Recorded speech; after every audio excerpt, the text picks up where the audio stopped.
अच्छा जी, अब ये स्क्रीन पे जो कुछ भी हो रहा है ये एज इट इज़ रिकॉर्ड होगा इसमें, और मेरी आवाज़ जो है वो इसके अंदर रिकॉर्ड हो जाएगी। अच्छा जी, तो वीलैन ट्रंकिंग प्रोटोकॉल हमारा आज का टॉपिक है। इस प्रोटोकॉल के बारे में एक बात पहले बता दूं कि ये प्रोटोकॉल भी जो है इट्स अ सिस्को प्रोप्राइटरी, ये भी सिस्को का बनाया हुआ प्रोटोकॉल है। It's a Cisco proprietary protocol, ठीक है। सिस्को ने काफ़ी सारे प्रोटोकॉल अपने बनाए हैं, तकरीबन हर टेक्नोलॉजी में उसने कोशिश किया है कि उसकी कोई ना कोई कंट्रीब्यूशन ज़रूर हो, लेकिन ये सिस्को के अपने बनाए हुए प्रोटोकॉल्स में से एक ऐसा प्रोटोकॉल है जो कि हमें मजबूर करता है कि हम सिस्को की डिवाइसेस ज़्यादा से ज़्यादा ख़रीदें, क्योंकि इसके वीटीपी के अगर हम कंपैरिजन में बात करें तो कोई ओपन स्टैंडर्ड प्रोटोकॉल मौजूद ही नहीं है। तो वीटीपी ये काम करने के लिए, यानी वीटी अपनी वीलैन डेटाबेस को, वीलैन की लिस्ट को एडवर्टाइज करने वाला अकेला ही प्रोटोकॉल है, और इस तरह की चीज़ आपको किसी दूसरे वेंडर में मिलती भी नहीं है।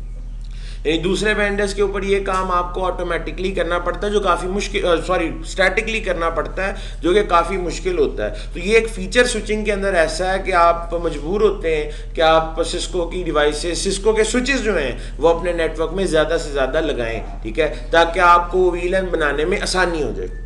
लेकिन जिस तरह EIGRP है वो आपको मजबूर नहीं करता, उसमें कोई ऐसी चीज़ नहीं है कि आप कहें जी हमें सारे राउटर सिस्को के लगाने चाहिए। इसी तरह वो ट्रंकिंग में DTP, हमने डायनेमिक ट्रंकिंग प्रोटोकॉल पढ़ा, वो भी ऐसी कोई चीज़ नहीं है, क्योंकि उसके तो उल्टे ड्रॉबैक्स हैं, तो वो अगर आप चलाते हैं तो वो भी कोई इंप्रेसिव चीज़ नहीं है। लेकिन VTP एक ऐसी चीज़ है जो कि आपको सिस्को की तरफ जो है वो आपको डायरेक्शन देता है कि आप सिस्को के स्विचेस को परचेज करें। ये वाकई एक फ़ायदेमंद प्रोटोकॉल है। अच्छा जी, तो अब ये काम किस तरीके से करता है? मिसाल के तौर पर जैसे हमने लास्ट टाइम एक बात की थी कि हम अगर अपने लैन के अंदर इसी तरह से ट्रंकिंग करवाते चले जाएँ और मल्टीपल स्विचेस लगाते चले जाएँ, तो उस वक्त फिर होता ये है कि जो VLAN बनता है वो किसी एक स्विच की पार्टीशन नहीं होती, वो तो मल्टीपल स्विचेस की पार्टीशन होती है।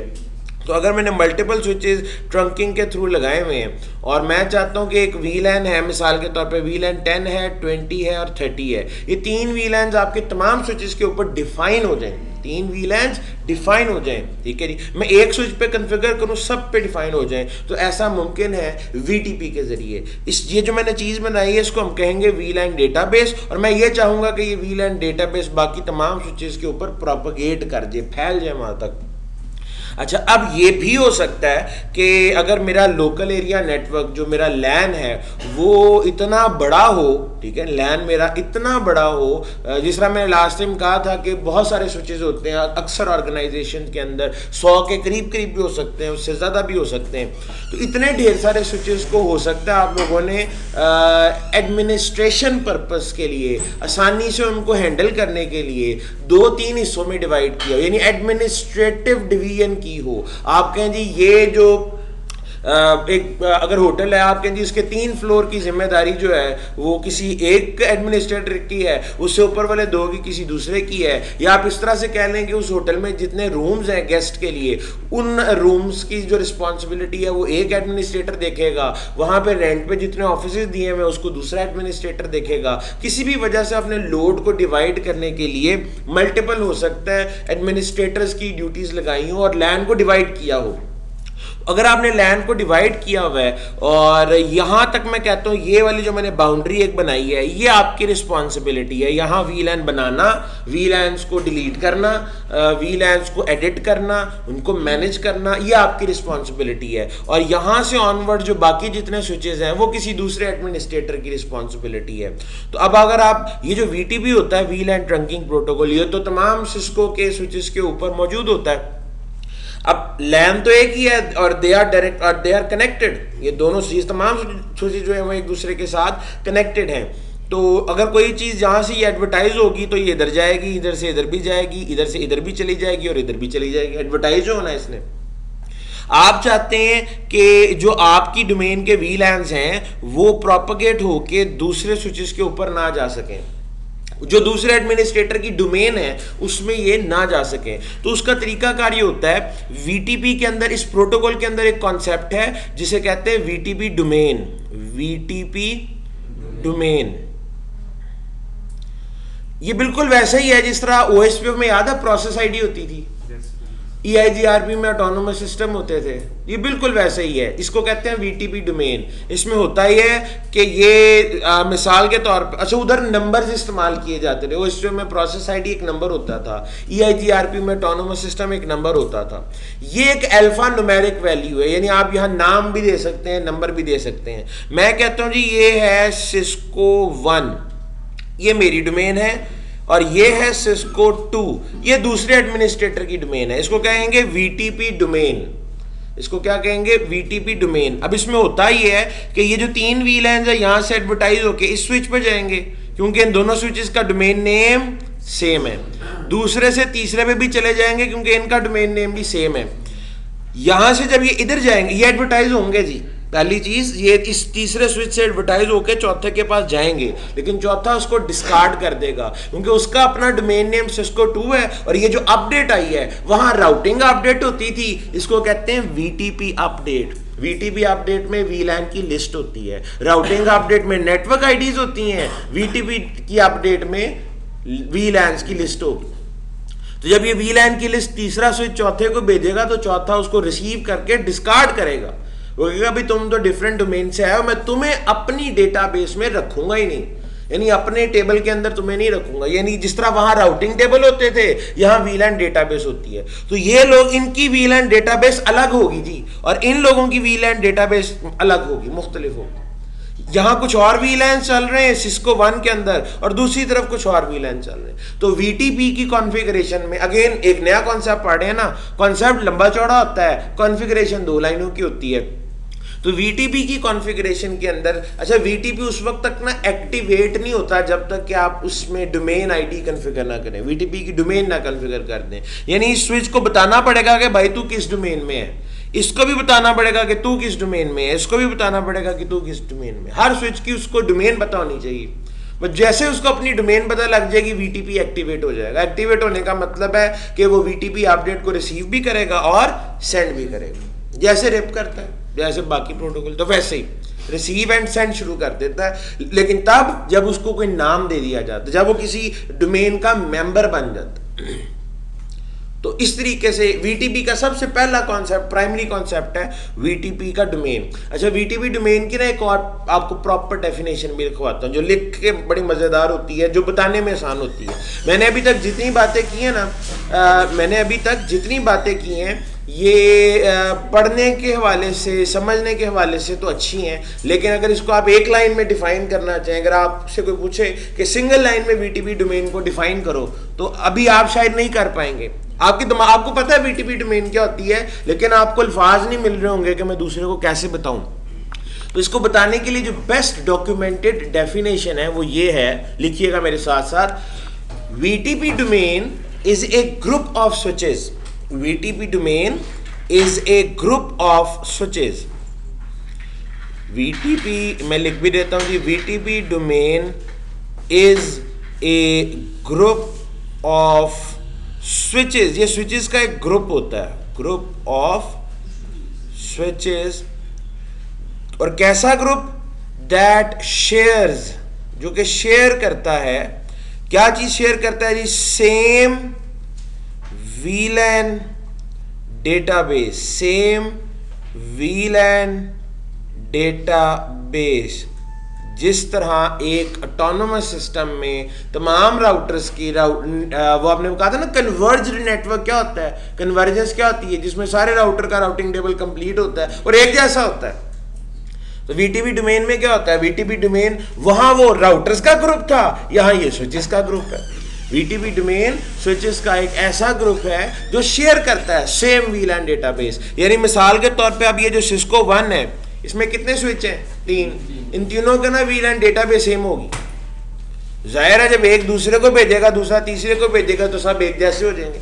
हर स्विच अपने बारे में दूसरे को बताएगा। तो जब सब एक जैसे हो जाएंगे तो फिर जाहिर है सेम डेटाबेस बन जाएगी। इन सिस्को 1 की अपनी डेटाबेस, सिस्को 2 की अपनी डेटाबेस होगी, या ये दोनों सेम होंगे और ये तीनों सेम होंगे, लेकिन एक दूसरे से मुख्तलिफ होंगे। सिस्को 1 और सिस्को 2 एक दूसरे से, ये डोमेन मुख्तलिफ होंगी। तो VTP में पहला कॉन्सेप्ट है डोमेन का। अच्छा, अब अगला सवाल दिमाग में ये आता है कि सर ये अच्छा, जो लोग लेट आए हैं ना उनके लिए बता देता हूँ, ये हम जो कुछ भी अभी तक हुआ है इसकी रिकॉर्डिंग चल रही है, तो आप वहाँ से देख के ये पोर्शन कवर कर लीजिएगा, ठीक है। तो अच्छा, डोमेन के बाद अगला क्वेश्चन ये आता है, आप कहेंगे सर आपने लास्ट टाइम बात की थी, बल्कि आज भी आपने कहा है कि इससे ना सेंट्रलाइज कंट्रोल हो जाता है। आप किसी एक स्विच पे डेटाबेस बनाते हैं, वो सब पे बन जाती है, एक पे डिलीट करते हैं सब से डिलीट हो जाती है, एक पे एडिट करते हैं सब पे एडिट हो जाती है। तो आप कहेंगे सर अब ये जो 3 स्विचेज हैं इनमें से वो खुशकिस्मत स्विच कौन सा होगा जिसपे आप बैठ के जो है वो डेटाबेस बनाएंगे और वो बाकियों की तरफ प्रोपोगेट हो जाएगी। भाई करना तो वही तो बात है, तीनों पे अलग अलग तो नहीं करना ना, करना तो हम चाहते हैं किसी एक पे वीलन बनाएं सब पे बन जाए, एक पे डिलीट करें सब से डिलीट हो जाए, एक पे एडिट करें सब पे एडिट हो जाए। तो वो खास स्विच होगा कौन सा इनमें से। नहीं जी, इस चीज का भी फैसला वीटीपी के दूसरी प्रॉपर्टी से होता है। वीटीपी की दूसरी प्रॉपर्टी क्या है जी, वो देख लेते हैं। स्विच 10 जी,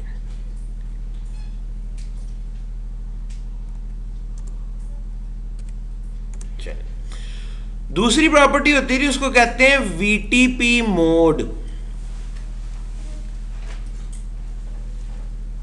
वीटीपी की प्रॉपर्टी नंबर 2 है VTP mode. VTP mode decide करता है, वीटीपी मोड डिसाइड करता है कि आपने वीलैन किस स्विच पे बनाना है और किस स्विच से डिलीट करना है और किस स्विच पे एडिट करना है। वीटीपी मोड डिसाइड्स, ठीक है, कि वीलैन डेटाबेस बनेगी कहां, ठीक है, कॉन्फ़िगर कहां पे होगी। There are 3 VTP modes, 1, 2 and 3। There are 3 VTP modes। पहला VTP का मोड कहलाता है सर्वर, दूसरा मोड कहलाता है क्लाइंट और तीसरा मोड कहलाता है transparent. There are 3 VTP modes, server, client and transparent. VTP के मोड 3 होते हैं, सर्वर, क्लाइंट, ट्रांसपेरेंट। अच्छा, आपके पास जितने स्विच होंगे ना डोमेन में, सिस्को के इनफैक्ट जितने भी स्विचेस हैं और जिसके ऊपर वीटीपी मौजूद है, ठीक है, उसके ऊपर बाय डिफॉल्ट वीटीपी का जो मोड होता है वो सर्वर होता है। Server is the default mode. Server जो है वो क्या है जी, सर्वर डिफॉल्ट मोड होता है।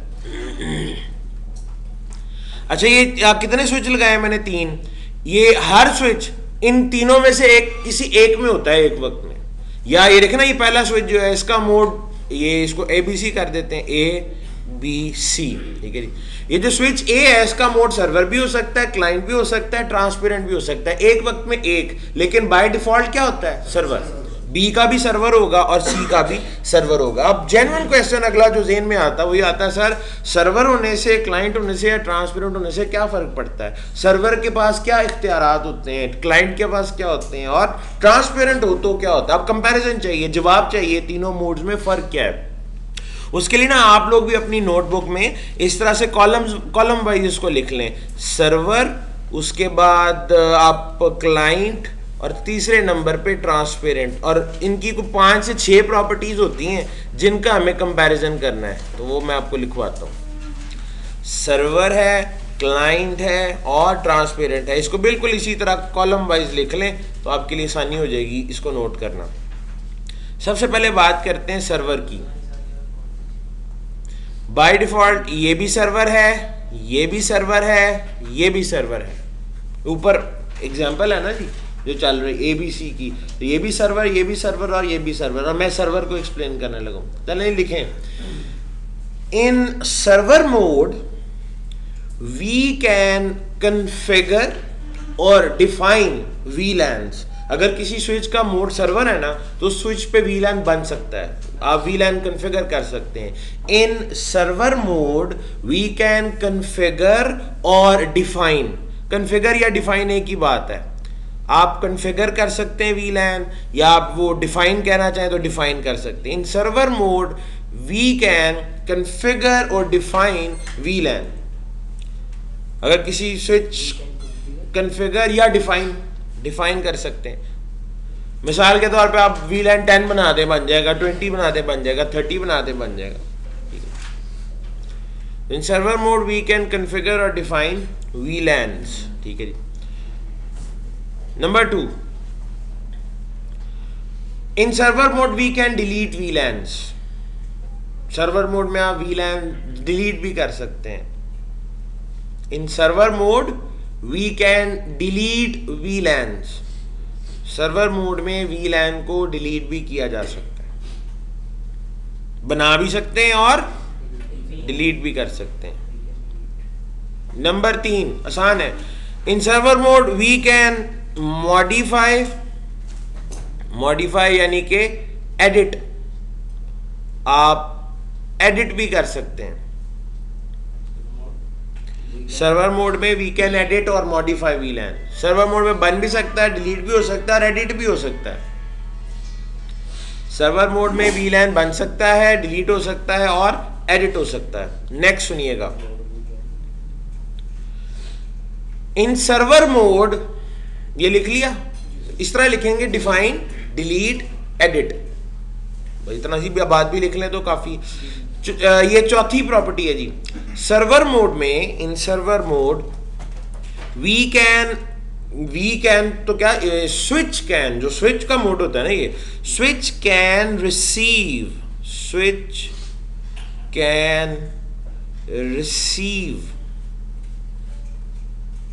VLANs। एक स्विच जो है वो दूसरे स्विचेस से VLANs को रिसीव भी कर सकता है। अगर किसी स्विच का मोड सर्वर, मिसाल के तौर पे बी को देखें, स्विच बी को, इसका मोड सर्वर है ना जी, और यहां से ये लोग सेंड करते हैं इसकी तरफ अपना बनाया हुआ VLAN, तो ये उसको रिसीव कर सकता है। In server mode a switch can receive, जिस तरह राउटिंग अपडेट रिसीव होती है उसी तरह in server mode we can receive VLAN database या VLAN या VTP अपडेट या VLAN अपडेट या VLANs। In server mode we can receive VLANs, हम VLANs को रिसीव कर सकते हैं। बड़ी सिंपल सी बात है, जो स्विच का मोड सर्वर है वो दूसरों के VLANs को रिसीव भी कर ले। तो क्या क्या हो गया, कॉन्फ़िगर, डिलीट, एडिट, रिसीव। अच्छा जी, पांचवी property, in server mode we can send VLANs, हम VLANs को सेंड भी कर सकते हैं। In server mode we can send VLANs। जाहिर है एक जैसा होने के लिए जरूरी है ना, दूसरे आपको अपडेट भेजते हैं तो आप भी दूसरों को अपडेट भेजेंगे। स्विच कैन सेंड VLANs, जाहिर है हमने तो नहीं करनी ना, स्विच करेगा। इन सर्वर मोड, ऑटो है ना, डायनामिक है, तो डायनामिक में हमारा तो कोई काम ही नहीं है। In server mode we can या स्विच कैन सेंड VLANs। एक स्विच जिसका मोड सर्वर है वो VLAN को सेंड भी कर सकता है। अब जरा सेंड करने में सुन ले, एक इंपॉर्टेंट चीज है, जब ये सेंड करता है ना तो वो VLAN भी सेंड करता है जो इस पे खुद बनाए होते हैं, और वो भी सेंड करता है जो इसने दूसरों से लिए होते हैं। अब एक जरा टर्मिनोलॉजी आपको सिखाने लगा, जरा तवज्जो से उसको नोट कर लें। मिसाल के तौर पे ये जो स्विच बी है, मैं इसके ऊपर बनाता हूँ VLAN 20 और 30, बना सकता हूँ ना, मोड जो सर्वर है। मैं ये जो ए है, स्विच ए, इस पे बनाता हूँ VLAN 10, ठीक है, इसका मोड सर्वर है ना, तो ये अपना VLAN सेंड करेगा, ये रिसीव करेगा। अब इसके पास कौन कौन से VLAN हो जाएंगे, 10, 20 और 30, ये अपने भी भेजेगा ना, ये इसको भेजेगा, तो इसके पास 20, 30 आ जाएंगे। इसकी डेटाबेस में कितने VLAN है, इसमें कितने हैं, अब VLAN डेटाबेस सेम हो गई। अच्छा, अब जरा एक चीज बताएं, ये जो 10 है ये आपने कहां बनाया था, बी पे, जिधर भी बनाया था, ए पे बनाया था। अच्छा, ये ए पे बनाया था, इसने रिसीव किया था, ये इसका अपना तो नहीं है ना, इसको कहेंगे ये इसके लिए रिमोट VLAN है। और ये दोनों यहां बनाए थे, इसको कहेंगे ये इसके लोकल VLAN है। VLAN दो तरह के हो गए ना, एक रिमोट और एक लोकल। रिमोट कौन से हैं, जो किसी और ने आपको दिए हैं। लोकल कौन से हैं, आपने खुद बनाए, जो अपने हैं। तो आपकी डेटाबेस में वो VLAN भी होते हैं जो लोकल होते हैं, और वो भी होते हैं जो रिमोट होते हैं। अब यहां सुनने वाली बात है, मैंने आपको भी क्या बताया कि स्विच कैन सेंड VLANs। ये जो स्विच बी है ना, जब ये VLAN डेटाबेस अपनी सेंड करता है ना, तो उसमें रिमोट और लोकल दोनों शामिल होते हैं। जब स्विच वीलैन सेंड करता है ना, तो उसमें रिमोट और लोकल हर तरह का वीलैन शामिल होता है। जाहिर है दोनों भेजेगा और वो स्विच सी के पास जाएंगे, तो स्विच सी को क्या क्या क्या मिलेगा, 10 भी मिलेगा, 20 भी मिलेगा, और ये या फिर बंदा अगर सिर्फ अपनी भेजे, अपने में तो फिर आगे सी के पास तो सिर्फ 10 नहीं जाना था, 20 और 30 उसके पास कभी भी ना पहुंच सकते। लेकिन डेटाबेस तो सेम होनी चाहिए, और उसको सेम करने के लिए जरूरी है कि जब सेंड किया जाए रिमोट और लोकल दोनों को सेंड किया जाए। रिसीव रिमोट ही होते हैं, दूसरा भेजेगा तो आपके लिए तो रिमोट है, लेकिन जब सेंड करने की बात आती है तो वो लोकल और रिमोट दोनों जाते हैं, दोनों एडवर्टाइज होते हैं। ठीक हो गया? अच्छा, तो इसका मतलब है रिसीव भी कर लेता है और ये सेंड भी कर लेता है। अच्छा जी, आखिरी प्रॉपर्टी किसी भी ये मोड के वाले से जो होती है, देखो रिसीव करके सेंड करने वाला जो काम है ना, ये दो तरीकों से हो सकता है। एक तो ये होता है कि जनाब ये मुझे मार्कर किसी बंदे ने दिया, मैंने रिसीव किया, रिसीव करके आगे तीसरे बंदे को दे दिया।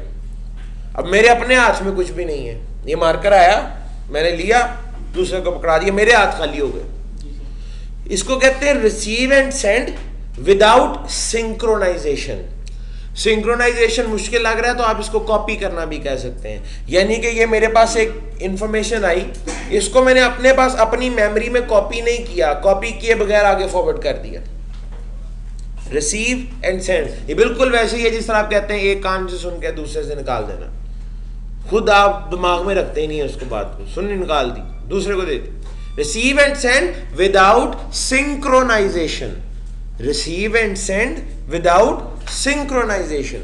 एक तरीका ये होता है रिसीव करके सेंड करने का, एक तरीका ये होता है receive copy and then send.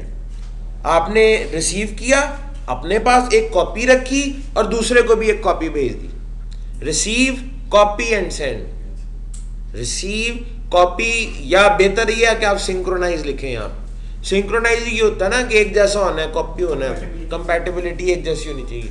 तो रिसीव सिंक्रोनाइज एंड सेंड या रिसीव कॉपी एंड सेंड, ये दो तरीके हैं। रिसीव करके सेंड करने के दो तरीके हैं। ठीक है जी। सवाल, सर्वर क्या करता है? सर्वर क्या करता है? सर्वर रिसीव करके सिंक्रोनाइज करता है, कॉपी करता है, फिर सेंड करता है। क्योंकि अगर ये ऐसा ना करे, अगर ये ऐसा ना करे तो फिर पता क्या होता, फिर ये होता कि ये जो अभी आपने, इसने क्या भेजा था 10 इसके पास आया, और अगर ये 10 को रिसीव करके आगे दे देता और अपने पास ना रखता तो ये जो 10 है वो बी के टेबल में ना होता, और अगर वो बी के टेबल में ना होता तो वीटीपी डोमेन सिंक्रोनाइज ना होती, वीटीपी डोमेन की डेफिनेशन ही मुकम्मल ना होती। अभी लिखी थी ना पिछली स्लाइड में कि वीटीपी डोमेन क्या है? Group of switches that share the same वीलैन database. तो वो फिर सेम तो ना होती। तो सेम करने के लिए रिसीव, सिंक्रोनाइज एंड सेंड करना पड़ता है, और सर्वर ये काम आपके लिए करता है। सर्वर सिंक्रोनाइज करता है, सर्वर मेन रोल प्ले करता है डोमेन को एक जैसा बनाने के लिए। तो अगर किसी मोड स्विच का मोड सर्वर है तो उस पर वीलैन बन भी सकता है, वीलैन डिलीट भी हो सकता है, वीलैन एडिट भी हो सकता है, और उसके बाद वीलैन रिसीव भी होते हैं, वीलैन सेंड भी होते हैं, और दोनों तरह के होते हैं, लोकल भी और रिमोट भी। और ये वीलैन को सिंक्रोनाइज भी करता है, और ये वीलैन को सिंक्रोनाइज भी करता है। सिंक, सिर्फ इतना सा लफ्ज लिख लेते हैं यहाँ पे, सिंक। ये 6 प्रॉपर्टीज हैं जिनका आपने कंपैरिजन करना है अब बाकी मोड्स के साथ। सर्वर देखा जाए तो बड़ा पावरफुल है, सर्वर के पास हर तरह का राइट नजर आ रहा है, बनाने का, खत्म करने का, एडिट करने का, रिसीव करने का, सेंड करने का, सिंक्रोनाइज करने का, सर्वर सब कुछ कर रहा है। ठीक है जी। अब क्लाइंट की बात करते हैं। अगर किसी स्विच का मोड क्लाइंट बना दिया जाए, मिसाल के तौर पे एग्जांपल के लिए जो राउट स्विच भी है ना सेंटर में, इसका मोड कहते हैं, इसका सिर्फ क्लाइंट कर देते हैं, बाकियों का सर्वर, इसका क्लाइंट, समझने के लिए सेंटर वाले स्विच का मोड क्लाइंट कर दिया। लिखना शुरू करें जी। अब आसान है, अब तो सिर्फ आपने वो टिक लगाना है या क्रॉस लगाना है। क्या क्लाइंट के ऊपर वीलैन डिफाइन हो सकता है या बन सकता है? नो जी, क्लाइंट मोड में वीलैन क्रिएट नहीं हो सकते। आप क्लाइंट मोड में वीलैन नहीं बना सकते। अगर किसी स्विच का मोड क्लाइंट है तो मैं वीलैन नहीं बन सकता। अच्छा, बन नहीं सकता तो डिलीट करने के बारे में क्या ख्याल है? जिस इसमें ना तो वीलैन क्रिएट होता है और ना ही डिलीट हो सकता है। आप कहेंगे सर अंडरस्टूड सी बात है, अगर एक चीज बनी नहीं है तो डिलीट कहां से होगी, इसके पास होगा ही क्या जिसे ये डिलीट करेगा? जनाब इसके पास होता है, आप खुद नहीं बना रहे लेकिन दूसरों से तो लेके अपने डेटाबेस में एंट्री रख रहे हैं ना। आपके पास लोकल वीलैन नहीं है लेकिन रिमोट तो है ना, तो ये उन रिमोट को डिलीट नहीं कर सकता। अच्छा, सर्वर की पावर का पता है आपको? सर्वर जब डिलीट करता है वो तो रिमोट को भी कर सकता है और लोकल को भी कर सकता है, हर तरह के वीलैन को डिलीट कर लेता वो। क्लाइंट किसी तरह के वीलैन को डिलीट नहीं कर सकता।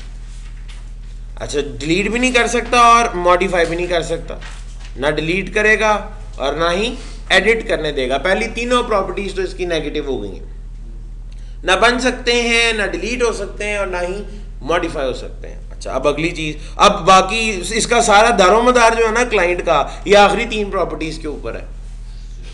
क्या क्लाइंट रिसीव कर सकता है? भाई अगर रिसीव नहीं करेगा तो फिर तो फायदा कोई नहीं इसका। यस, क्लाइंट मोड में वीलैंस को रिसीव किया जा सकता है, किया जा सकता नहीं है, करता है वो। क्लाइंट मोड रिसीव्स वीलैन डेटाबेस या वीलैंस, दूसरों के भेजे हुए वीलैंस को रिसीव करता है। सवाल, दूसरों के भेजे हुए वीलैंस को रिसीव करके छुपा लेता है, आगे भी प्रोपोगेट करता है, दूसरों की तरफ सेंड भी करता है? यस, सेंड करता है। क्लाइंट मोड जो वीलैन रिसीव करता है वो दूसरों की तरफ सेंड भी करता है। खुद देखें ना, अभी ऊपर वाली तस्वीर देखें, ए से सी पे आए, सी ने रिसीव किए, अगर सी अपने पास रख ले और आगे ना भेजे तो ये जो स्विच सी है, तीसरा स्विच, इसके पास वो पहुंच नहीं सकेंगे। तो इस डोमेन को एक जैसा करने के लिए बी को क्या करना पड़ेगा? सी की तरफ इसको सेंड करना पड़ेगा। तो क्लाइंट मोड रिसीव भी करता है, क्लाइंट मोड सेंड भी करता है। लेकिन आखिरी सवाल, रिसीव करके सेंड कर देता है या पहले रिसीव करके कॉपी करता है फिर से? जी कॉपी करना जरूरी है। कॉपी करेगा तो उसकी अपनी वीलैन में भी, डेटाबेस में भी आएगा ना।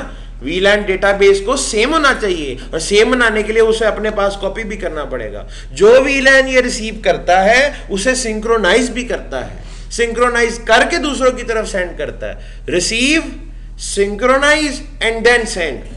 ये रिसीव करता है, सिंक्रोनाइज करता है और सेंड करता है। रिसीव करता है, कॉपी करता है और सेंड कर देता है। बड़ा सिंपल है, ठीक है। इसका मतलब है कि ये जो क्लाइंट मोड है ये पूरी तरह डिपेंडेंट है किस पे? सर्वर के ऊपर। अच्छा, अगर हम ये दो मोड पढ़ लेना तो पीछे वैसे गुंजाइश रहनी आती। बंदा कहता है सर तस्वीर तो मुकम्मल हो गई है। यानी कि आपको नेटवर्क को इस तरह से डिज़ाइन करना चाहिए, जब आप कुछ लैन बना रहे हो तो वो ऐसे बनाएं आप उसको कि आप सेंटर में एक, आप इसको नाम दे दें सेंट्रल स्विच, इसका मोड कर दें सर्वर, ठीक है जी। और उसके अलावा जितने भी आपके उस इदारे में स्विचेस लगे होंगे उनका बना लें इसके साथ ट्रंक। आप कहें जी ये ग्राउंड फ्लोर पे जा रहा है, ये फर्स्ट फ्लोर पे जा रहा है, ये जी सेकंड फ्लोर पे जा रहा है, और ये जो है ये आपके जो आपने रेंट पे ऑफिसेज दिए हुए उस इदारे के अंदर या होटल के अंदर, ये वहां जा रहा है। ये आपने स्विच लगा दिए ट्रंक के साथ। इन सारों का मोड आप करते हैं क्लाइंट और इस वाले का करते हैं सर्वर। और ये वो कमरा होगा जहां पे एडमिनिस्ट्रेटर खुद बैठा होगा। एडमिनिस्ट्रेटर यहाँ पे एक वीलैन बनाएगा 10, तो वो 10 जो है वो सबकी तरफ प्रोपोगेट हो जाएगा, एडवर्टाइज हो जाएगा, सब पे 10 बन जाएगा।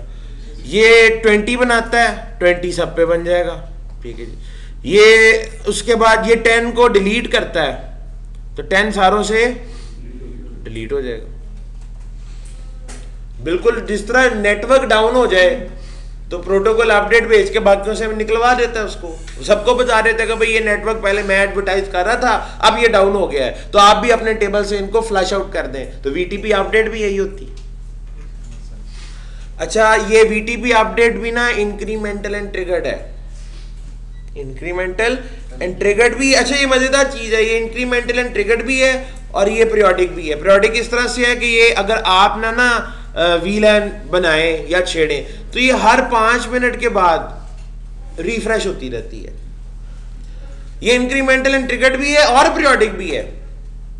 मतलब मैंने मिसाल के तौर पे जैसे ही वीलैन 10 कोड आया ना तो ये 5 मिनट का इंतजार नहीं करेगी, फौरी तौर पे जो है वो इसको बाकियों से निकाल देगी। लेकिन आप इसको ना छेड़ें तो तब भी ये 5-5 मिनट बाद अपडेट भेजती रहती है, ठीक है जी।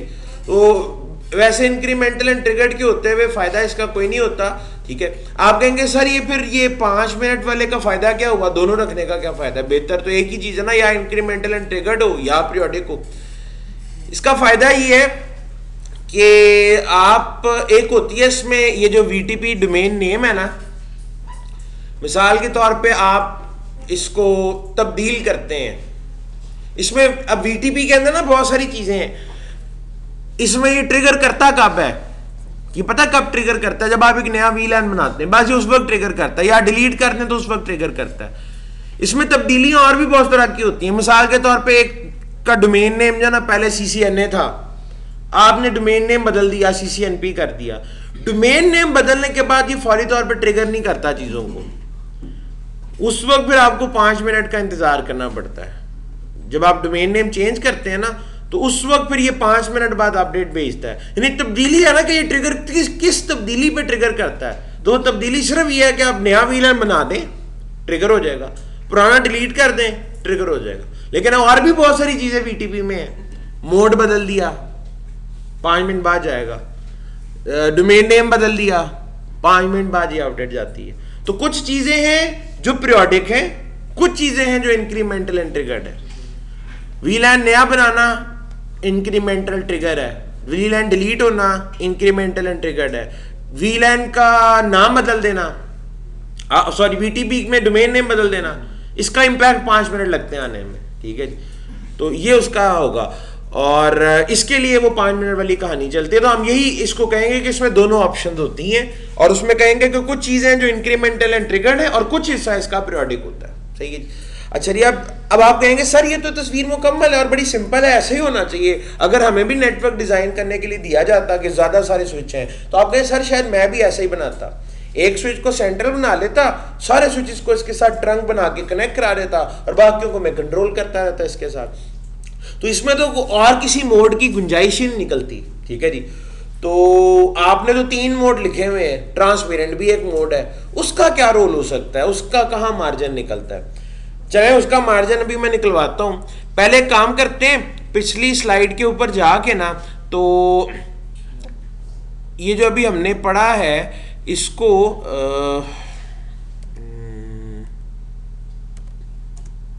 हाँ जी, इससे अगली है 11 नंबर, ये है 12 होगी, हाँ जी। अच्छा, इस पे जाके ना पहले वो ट्रांसपेरेंट की प्रॉपर्टीज लिख लेते हैं, फिर देखते हैं कि उसका मार्जिन क्या बनता है। हमने सर्वर लिखा, हमने क्लाइंट लिखा, अब ट्रांसपेरेंट की बारी है। नंबर 1, ट्रांसपेरेंट की पहली property, in transparent mode we can create VLANs। आप इस मोड में VLAN बना सकते हैं जी। अगर किसी स्विच का मोड ट्रांसपेरेंट है तो आप उसमें VLAN डिफाइन कर सकते हैं। ट्रांसपेरेंट मोड में we can create VLANs, server की तरह, जिस तरह सर्वर में बना सकते हैं इसमें भी बना सकते हैं। Number 2, in transparent mode we can delete VLANs।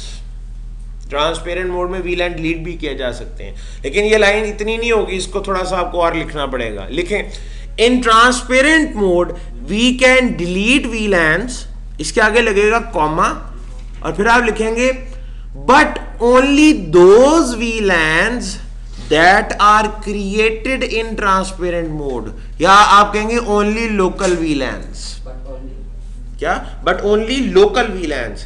in transparent mode we can delete VLANs but only local VLANs। ये लोकल का लफ्ज ही लिखेंगे। लोकल कौन से होते हैं, जो आप पर बनते हैं। रिमोट कौन से होते हैं, जो दूसरे देते हैं। आप ट्रांसपेरेंट में रिमोट वालों को डिलीट नहीं कर सकते, सिर्फ किसको कर सकते हैं, लोकल को। अच्छा, तीसरी प्रॉपर्टी भी ऐसी है, in transparent mode we can edit VLANs, comma, but only those VLANs that are local. In transparent mode we can edit VLANs but only those VLANs that are local. सिर्फ आप local VLANs को कर सकते हैं। Local जो बनते हैं वही डिलीट होते हैं और वही मॉडिफाई भी हो सकते हैं। क्लियर है। नेक्स्ट प्रॉपर्टी बड़ी अहम है, चौथी, in transparent mode we can receive VLANs। In transparent mode, we can receive VLANs. In transparent mode, we can receive VLANs. आप VLANs को रिसीव कर सकते हैं, जो दूसरे आपको देंगे आप रिसीव कर लेंगे। नहीं आएगा फर्क, रुक जाए। In transparent mode we can send VLANs, आप रिसीव भी कर सकते हैं और आप सेंड भी कर सकते हैं। पांचवी प्रॉपर्टी क्या है? We can send VLANs। अब यहां पे फिर यहां पे लिखने वाली बात है, ट्रांसपेरेंट मोड में VLAN रिसीव हो सकते हैं, यस। ट्रांसपेरेंट मोड में VLAN सेंड हो सकते हैं, यस। अब आप लिखें in transparent mode we can send VLANs comma but only remote VLANs।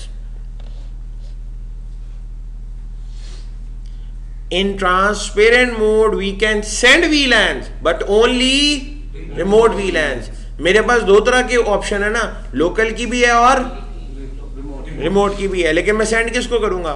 Local वालों को, यानी कि जिनको ट्रांसपेरेंट में बनाया है वो आगे सेंड नहीं होते।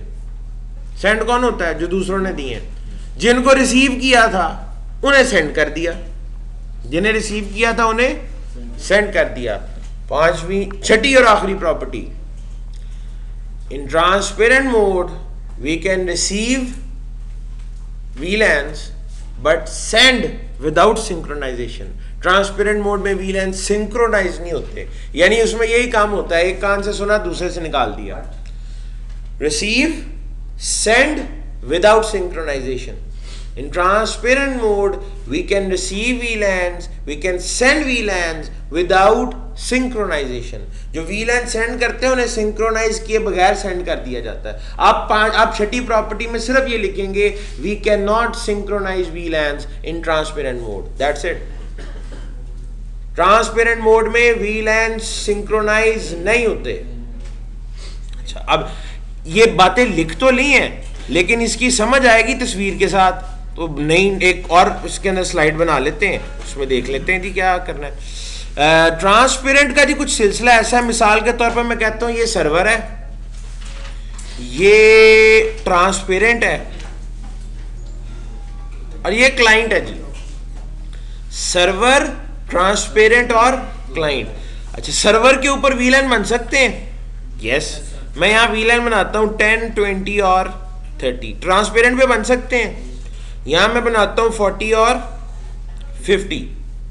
अब ध्यान से देखना है, ये 10, 20 जो है यहां से ये एडवर्टाइज करेगा, ये इसको रिसीव करेगा, ट्रांसपेरेंट ये रिसीव करेगा, रिसीव करके आगे सेंड करेगा, बिल्कुल करेगा। जब आगे सेंड करेगा तो 10, 20 और 30 सी पे भी चले जाएंगे।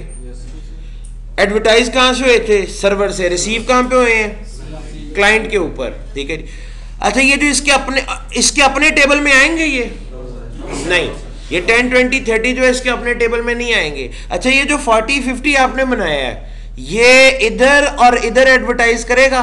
नहीं करेगा। मैंने आप जरा पढ़े ये सेंड करने वाली, आप इसकी चौथी प्रॉपर्टी, पांचवी प्रॉपर्टी पढ़े, send VLANs but only remote VLAN। जो रिमोट होते हैं उनको करता है, लोकल को नहीं करता। ये बिल्कुल वैसे ही एक कान से सुना दूसरे से निकाल दिया। अब आप देखिएगा, अब मैं बताने लगा इसको ट्रांसपेरेंट कहते क्यों है। शीशा जो होता है जी वो ट्रांसपेरेंट होता है, क्यों ट्रांसपेरेंट कहते हैं? उसमें एक तरफ से लाइट आती है, दूसरी तरफ से निकल जाती है, शीशे के अंदर तो नहीं ना रहती। तो ये बिल्कुल ऐसे ही है, सर्वर ने एडवर्टाइज किया, इसके अंदर से गुजर के ये क्लाइंट पे चला गया है, लेकिन इसके अंदर नहीं रहा। सर्वर और क्लाइंट के दरमियान ये स्विच बिल्कुल ऐसे है जैसे ट्रांसपेरेंट है ही नहीं। सर्वर और क्लाइंट को पता ही नहीं है कि उनके दरमियान एक और स्विच भी मौजूद है। उनको ऐसे ही लग रहा है जैसे सर्वर और क्लाइंट एक दूसरे के साथ डायरेक्टली कनेक्टेड है। पूरी डोमेन में किसी को पता ही नहीं लगेगा कि ये वाला स्विच भी है। अब मुझे खुद ही बता दें इसका फायदा क्या है। सिक्योरिटी। आप अगर कुछ VLANs को छुपाना चाह रहे हैं, आप चाहते हैं एक स्विच है जो डोमेन का हिस्सा भी हो, डोमेन के साथ कनेक्टेड भी हो, लेकिन किसी को नजर ना आए। अब देखें ना, VLAN 40 और 50 जो है ये पूरी डोमेन से हिडन है। ये एक ऐसी पार्टीशन है जो किसी और को नजर नहीं आ रही। इस पार्टीशन को इस्तेमाल सिर्फ वही लोग कर सकते हैं जो सिर्फ इस स्विच के साथ कनेक्टेड हैं। पहले VLAN डिफाइन होता है, फिर उसके मेंबर बनते हैं, ठीक है जी। अच्छा, अब ये जो VLAN 10 है, इसके मेंबर इस स्विच पे भी होंगे, इसके मेंबर इस स्विच पे भी होंगे, इसके मेंबर और स्विचेस के ऊपर भी होंगे, लेकिन VLAN 40 का मेंबर सिर्फ और सिर्फ इस स्विच के ऊपर होगा। ये पूरी डोमेन में और कहीं ये वाला VLAN नजर ही नहीं आ रहा होगा, हालांकि ये कनेक्टेड उसी डोमेन में है। नजर ही नहीं आएंगे ना ये। अच्छा, VLAN वो जरूरी है ना, पहले VLAN डिफाइन और फिर उसके हिस्सा बने, तो ये सर्वर पे तो है ही नहीं, तो इसका मेंबर ही नहीं कोई बन सकता, ठीक है। तो ये काम आप इस तरह से इसलिए करते हैं कि अगर आप अपनी डोमेन में कुछ VLAN का मतलब है सबनेट, कुछ सबनेट्स को, कुछ नेटवर्क्स को हिडन रखना चाहते हैं, छुपाना चाह रहे हैं। VLAN broadcast ID, broadcast domain होती है ना, और वो नेटवर्क आईडी होती है ना, सबनेट आईडी होती है। तो आप एक नेटवर्क पूरे सबसे छुपाना चाह रहे हैं, बाकी लोगों से, बाकी स्विचेस से, उसको छुपाने का ये तरीका, एक स्विच लगाएं। और आप क्यों छुपाना चाहेंगे? हो सकता है जी इसमें आपके अकाउंट्स डिपार्टमेंट हो, आप नहीं चाहते कि इसको शेयर किया जाए बाकियों के साथ। हो सकता है इसमें आपके कंपनी के डायरेक्टर्स हो जिनकी ट्रैफिक, जिनके VLANs आप किसी और स्विच पे शेयर नहीं करना चाह रहे। अब डायरेक्टर ने वहाँ किसी कमरे में बैठ के, तो उसका दफ्तर नहीं ना होना जहाँ पे वो चला जाएगा, गेस्ट के कमरों में तो नहीं होगा, उसका एक स्पेसिफिक जगह होगी जहाँ से उसको एक्सेस मिलेगी, ठीक है। उसकी रीजन ये है ना, देखें अगर ये किसी और फ्लोर पे या किसी और स्विच पे चला जाता है तो उसके साथ मेंबरशिप तो फिर कोई भी कर सकता है। VLAN अगर एक चीज डिफाइन हुई भी आपके सामने है तो उसके साथ तो कोई भी मेंबरशिप कर लेगा, ठीक है। तो आप उसको शो ही ना करवाएं, हाइड कर लें। अगर आप इसको हाइड करना चाहते हैं तो फिर उसका ये तरीका है। अगर आपकी ऐसी कोई पॉलिसी नहीं है, आपने किसी VLAN को नहीं छुपाना, तो आप ना छुपाएं, सिंपल। अच्छा, यहाँ पे आप में से ना एक कोई भी बंदा एक बात और कर सकता है। आप कहें सर देखे,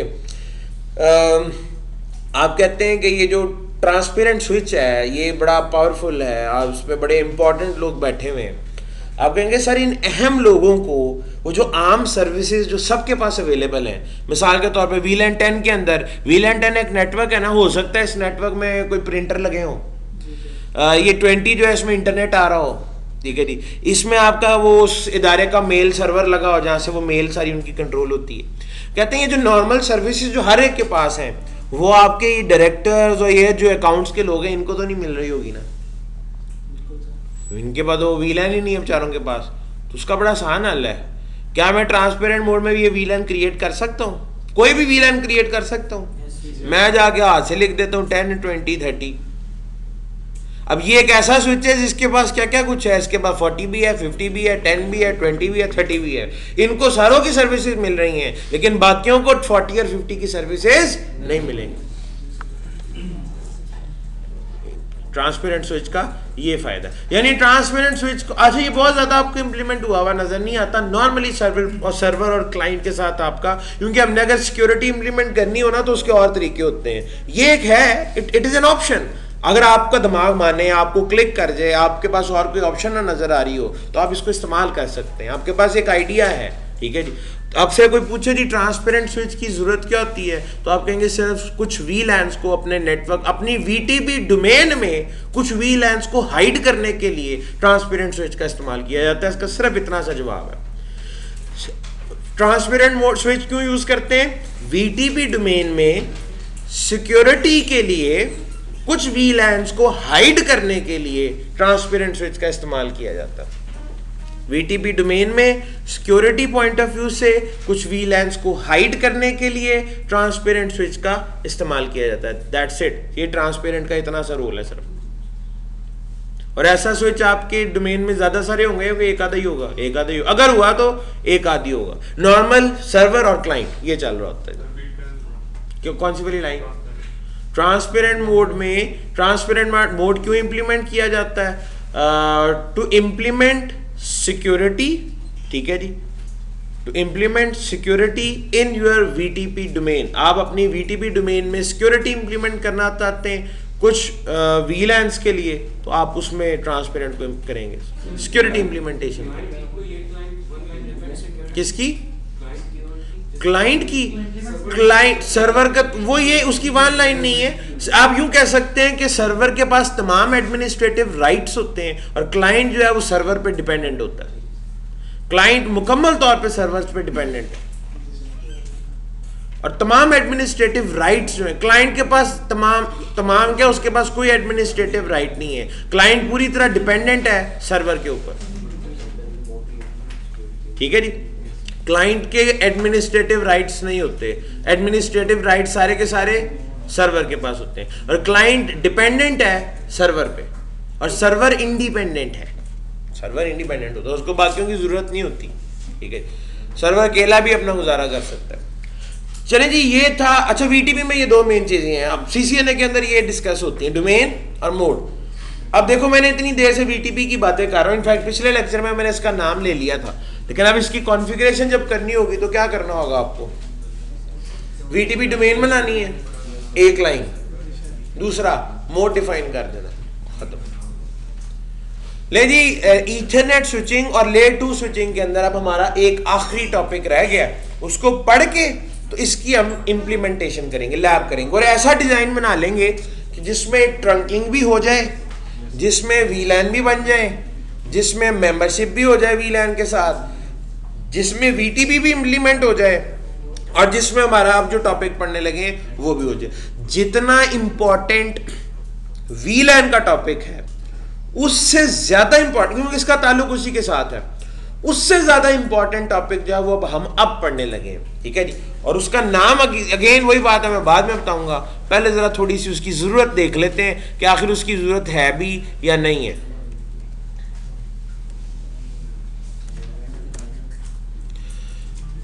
अच्छा जी, जब मैंने आपको वीलैन पढ़ाने से पहले मैंने आपको कहा था एक ऐसा नेटवर्क है, मिसाल के तौर पे इस इदारे के अंदर अगर 3-4 नेटवर्क आईडीज हैं तो उसके लिए आप 3-4 स्विच लगाएंगे, और 3-4 नेटवर्क आईडीज अगर एक दूसरे के साथ भी कम्युनिकेट करना चाहें तो उसके लिए आपको राउटर लगाना पड़ेगा। ऐसा ही है, एक नेटवर्क दूसरे नेटवर्क के साथ कभी भी राउटर के बगैर बात, ये तो पक्की बात, और ये इसको कभी हम तब्दील नहीं कर सकते, ये चीज हमेशा ऐसे रहेगी।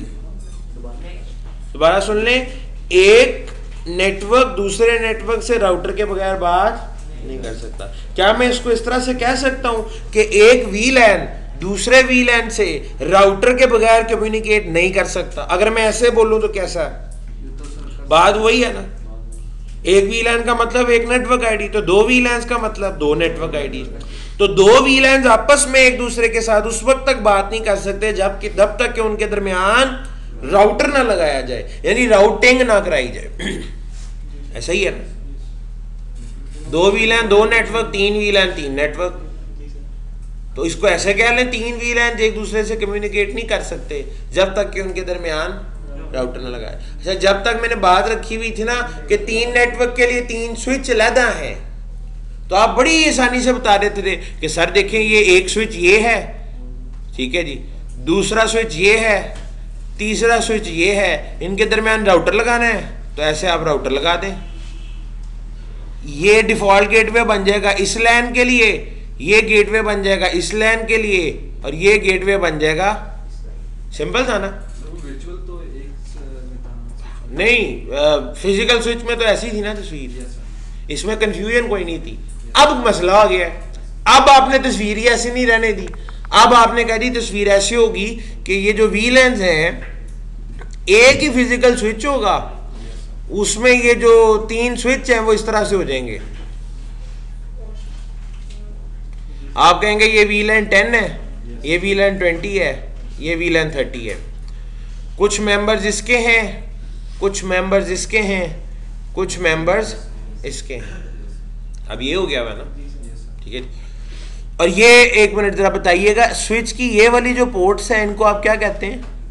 एक्सेस के ट्रंक, एक्सेस। यहां से एक चीज और याद आई, आपको याद है मैंने आपको कहा था कि बाय डिफॉल्ट स्विच के ऊपर जितनी पोर्ट्स होती हैं उनका मोड क्या होता है?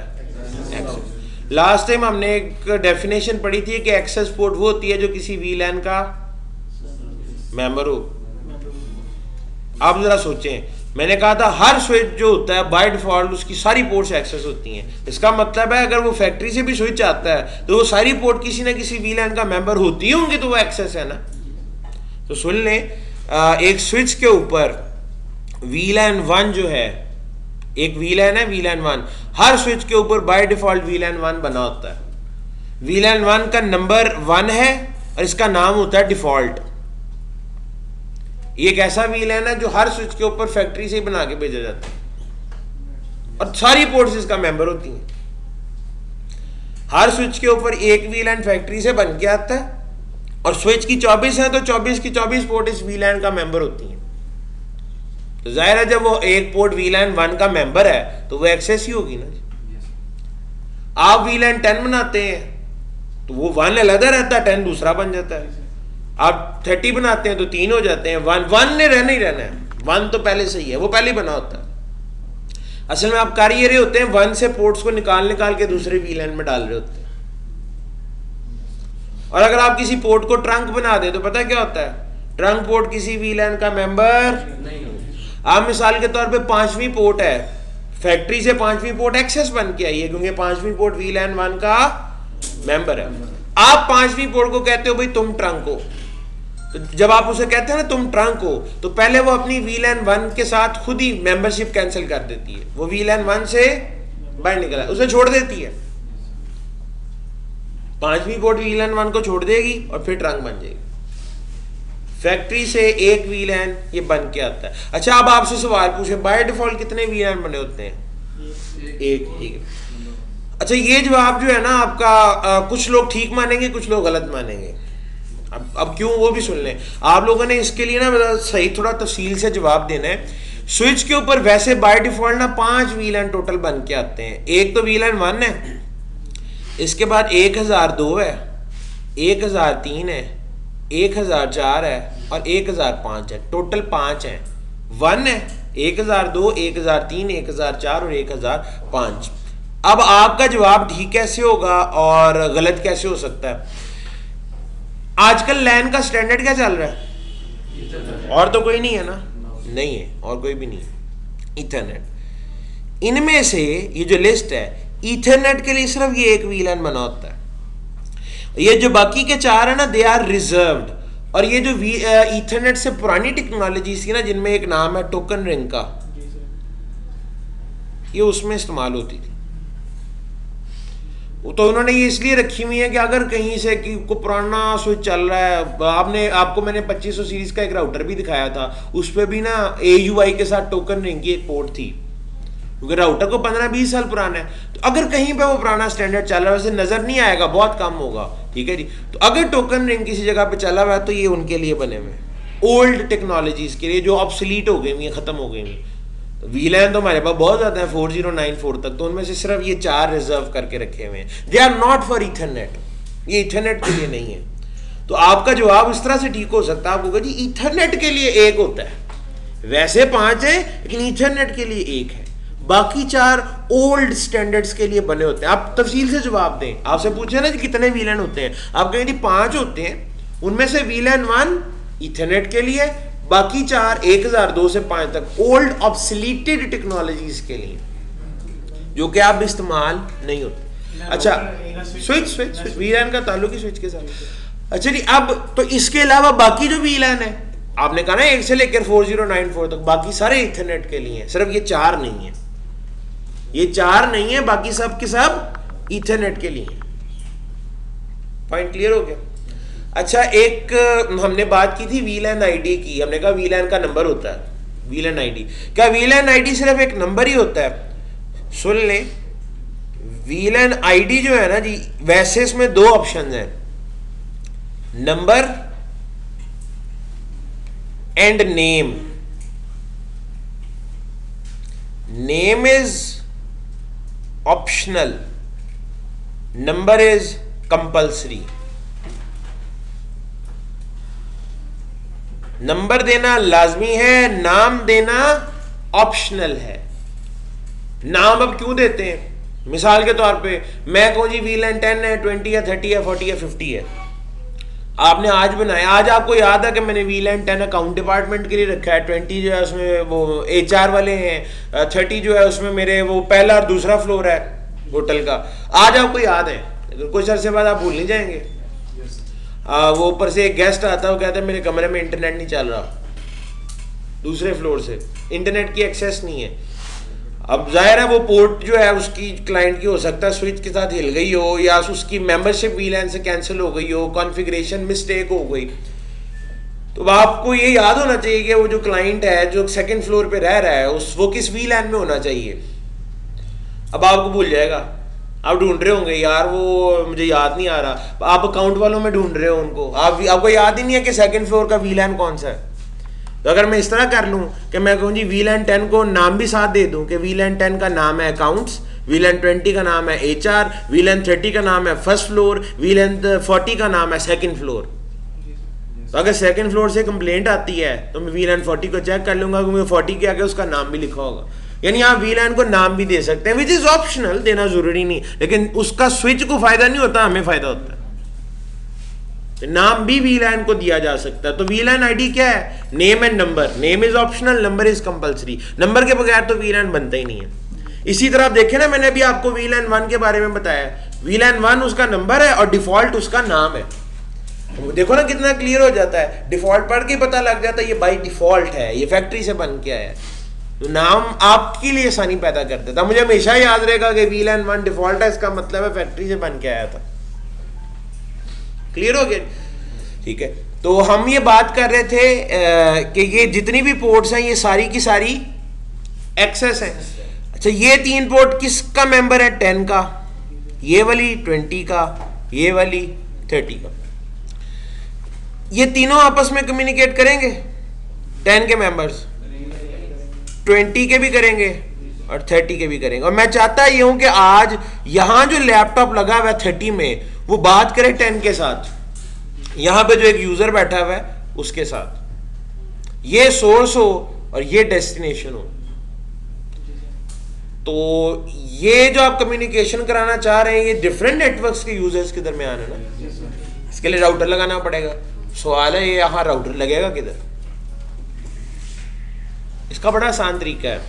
थोड़ी देर के लिए अगर आप ये सोच लें कि 10, 20 और 30 एक स्विच है, इसके अंदर जो 10, 20 और 30 है वो एक स्विच है, तो आप क्या करते? इस स्विच से एक केबल निकलती, वो राउटर में चली जाती। इस स्विच से भी एक केबल निकलती, राउटर में चली जाती। इस स्विच से केबल निकलती और राउटर में चली जाती। ये गेटवे होता, ये गेटवे होता और ये भी गेटवे होता। हर वीलैन को गेटवे की जरूरत है। ये बात वही है ना कि हर नेटवर्क को गेटवे की जरूरत है अपने बाहर निकलने के लिए, तो हर वीलैन को भी जरूरत है। तो मसला हल हो गया अगर आप गौर करें थोड़ा सा। जनाब अगर मैं इस पोर्ट को वीलैन 10 का मेंबर बना दूं, तो ऐसा ही नहीं है कि मैंने राउटर को वीलैन 10 के साथ अटैच कर दिया, उसका हिस्सा ही बनाना है ना। तो अगर आप ये जो राउटर से पोर्ट ये जो केबल आ रही है राउटर से और यहां पे जो अटैच हुई है, इसको अगर मैं वीलैन इस पोर्ट को वीलैन 10 का मेंबर बना दूं, तो ये बाकी अपने यूजर्स के साथ कनेक्ट नहीं हो जाएगा? तो ऐसे ही होता है ना, एक राउटर के साथ उस लैन में जितने होते हैं वो कनेक्टेड होते हैं, तो आपने कनेक्ट नहीं करा दिया। इसी तरह ये जो पोर्ट आ रही है राउटर से, मैं अगर स्विच की इस पोर्ट को क्या कर दूं, वीलैन 20 का मेंबर बना दूं, यानी एक्सेस बना दूं, तो ऐसा नहीं हो जाएगा कि राउटर की ये वाली पोर्ट वीलैन 20 के साथ अटैच हो गई है। वीलैन 20 से अटैच होने का मतलब है उसके तमाम मेंबर से अटैच हो गई है। Very simple. इसी तरीके से ये जो पोर्ट आ रही है, ये इसको क्या करूं, इस वाली पोर्ट को वीलैन 30 का मेंबर बना दें, एक्सेस पोर्ट बना दें। जिस तरह भाई आपने स्विच के इस वीलैन के साथ यूजर को अटैच किया है, तो जिस तरह यूजर अटैच होता है राउटर भी वैसे ही अटैच होता है ना, तो उसको भी कर दें, ठीक है, अटैच हो जाए। ये तो नहीं करना कि राउटर को स्विच को खोल के उसके अंदर राउटर रख के आपने कहना वीलैन साथ जोड़ दो, ऐसा तो नहीं हो सकता। राउटर एक एक्सटर्नल डिवाइस है, उसने बाहर ही रहना है उससे, और वो इस तरीके से कनेक्ट हो जाएगी। कल स्विचेस के साथ राउटर अटैच होता था, आज वीलैन के साथ राउटर अटैच हो रहा है। और वीलैन के साथ अटैच होने का तरीका क्या होता है? मेंबरशिप, पोर्ट की मेंबरशिप। मेंबर पोर्ट के साथ जो चीज लगाएंगे वो उस वीलैन का हिस्सा बन जाएगी। मेंबर पोर्ट के साथ कैमरा अटैच हो सकता है, मेंबर पोर्ट के साथ प्रिंटर अटैच हो सकता है, मेंबर पोर्ट के साथ लैपटॉप अटैच हो सकता है, मेंबर पोर्ट के साथ राउटर अटैच हो सकता है। कल भी यही होता था, आज भी यही हो रहा है। इसकी जरूरत क्यों पड़ रही है? जब हमने ट्रंकिंग पढ़ी थी कि हम उसे तो ट्रंक जो होता है, ट्रंक का काम क्या होता है? ट्रंक डिफरेंट वीलैन की कम्युनिकेशन कराता है। सेम की कराता ना, जरूरत क्यों पड़ रही है डिफरेंट वीलैंस की कम्युनिकेशन के लिए? राउटिंग नहीं करानी, डिफरेंट नेटवर्क्स की राउटिंग नहीं करानी, उसके बगैर वो कम्युनिकेट करते हैं नहीं, तो डिफरेंट वीलैंस की कम्युनिकेशन कराने के लिए। सर ये स्विच के अंदर नहीं हो सकता है, हमें लाजमी निकालना पड़ता है? अच्छा, ये बड़ा अच्छा सवाल पूछा आपने। अगर आप पिछले लेक्चर को थोड़ा सा सोचें तो आपको इसका जवाब मिल जाएगा। एक डिवाइस हमने पढ़ी थी last time, MLS, multi layer switch. अगर तो आप मल्टी लेयर स्विच यूज कर रहे हैं तो उसमें आपको ये अंदर भी मिल सकता है, उसमें ये काम इंटरनली भी हो सकता है, ठीक है जी। मल्टी लेयर स्विच के ऊपर राउटिंग कैसे होती है वो CCNA में नहीं है, वो CCNP की स्विचिंग में है, ठीक है। यहाँ पे हम इस तरह से कराते हैं कि एक्सटर्नल के साथ किस तरह के करना, वरना उसके लिए बचेगा कुछ नहीं ना, क्योंकि स्विचिंग यहाँ पे भी वही है, वहाँ पे भी वही है, स्विचिंग ने तो स्विचिंग ही रहना है। तो यहाँ पे फिर एक हमें लाइन रखनी पड़ती है कि वहाँ क्या पढ़ना है, यहाँ पे क्या चीज़ पढ़नी होगी। फर्क कोई नहीं है, उसकी भी एक ही कमांड है, इसकी भी एक ही कमांड, ठीक है। तो इस तरह तो वही होगा ना, आप कहेंगे सर वो चीज़ भी कराते हैं, वो भी चीज़ भी कराते हैं, तो ये कोर्स खत्म ही नहीं होगा कभी, एक लिमिट रखनी पड़ती है। पैसों की भी बात नहीं, वक्त की बात है। असल में ये कोर्स ज़्यादा लेंथी हो जाएगा ना, आप लोग खुद बोर होना शुरू हो जाएंगे, सर 2 महीने हो गए, 2.5 महीने हो गए, CCNA नहीं पढ़ी जा रहे हैं, दुनिया क्या क्या कुछ कर गई, हम CCNA में बैठे हैं। तो वक्त बड़ा मैटर करता है। अगर मैं इसको और लेंथी कर देता आप लोगों ने आवाज़ार हो जाना इससे कि यार अब कुछ ज़िंदगी में और भी करें, एक अचीवमेंट होनी चाहिए कि हमने CCNA कर लिया है, आप कोई दूसरी चीज़ कर रहे हैं। तो इसको ज़्यादा वक्त लग जाएगा तो आप उसमें बोर भी होंगे, ठीक है। तो ये भी ज़रूरी है, ठीक है। अच्छा जनाब, तो इसमें आपने ये वाला जो मेथड मैं आपको बता रहा हूं ना, जो डिजाइन मैंने आपके सामने रखा है, it is for layer 2 switches. ये लेयर 2 स्विच के लिए है। मल्टी लेयर स्विच में इसका एक और डिजाइन भी हो सकता है जिसमें आपको एक्सटर्नल राउटर लगाना नहीं पड़ेगा, इसमें लगाना पड़ता है। जाहिर है जी, राउटर के बगैर तो राउटिंग नहीं ना हो सकती, ठीक है। मल्टी लेयर स्विच में बिल्ट इन होता है, वो डिवाइस ही ऐसी है जिसमें लेयर 3 की डिवाइस भी है, लेयर 2 भी है, इसीलिए तो उसे मल्टी लेयर कहते हैं। लेकिन अगर एक डिवाइस है ही लेयर 2 तो उसमें लेयर 3 तो आएगी तो नहीं ना। लेयर 3 का काम क्या होता है? डिफरेंट नेटवर्क की कम्युनिकेशन कराना। तो वो कराने के लिए आपको एक्सटर्नल राउटर अटैच करना पड़ेगा और उसका तरीका ये है। कल आप फिजिकल स्विचेस के साथ कनेक्टिविटी करा रहे थे, आज आपने वीलैंस के साथ जोड़ दिया उसको। और वीलैन से जोड़ना कोई नई चीज नहीं है। जब आपने लैपटॉप को वीलैन का मेंबर बनाया था आपको तो नहीं इतराज हुआ था, जब आपने कैमरा को बनाया था आपको नहीं हुआ था। तो मैंने पहले भी ये बात की थी कि राउटर भी तो अटैच हो सकता है, तो राउटर भी उसी वीलैन का मेंबर बन गया।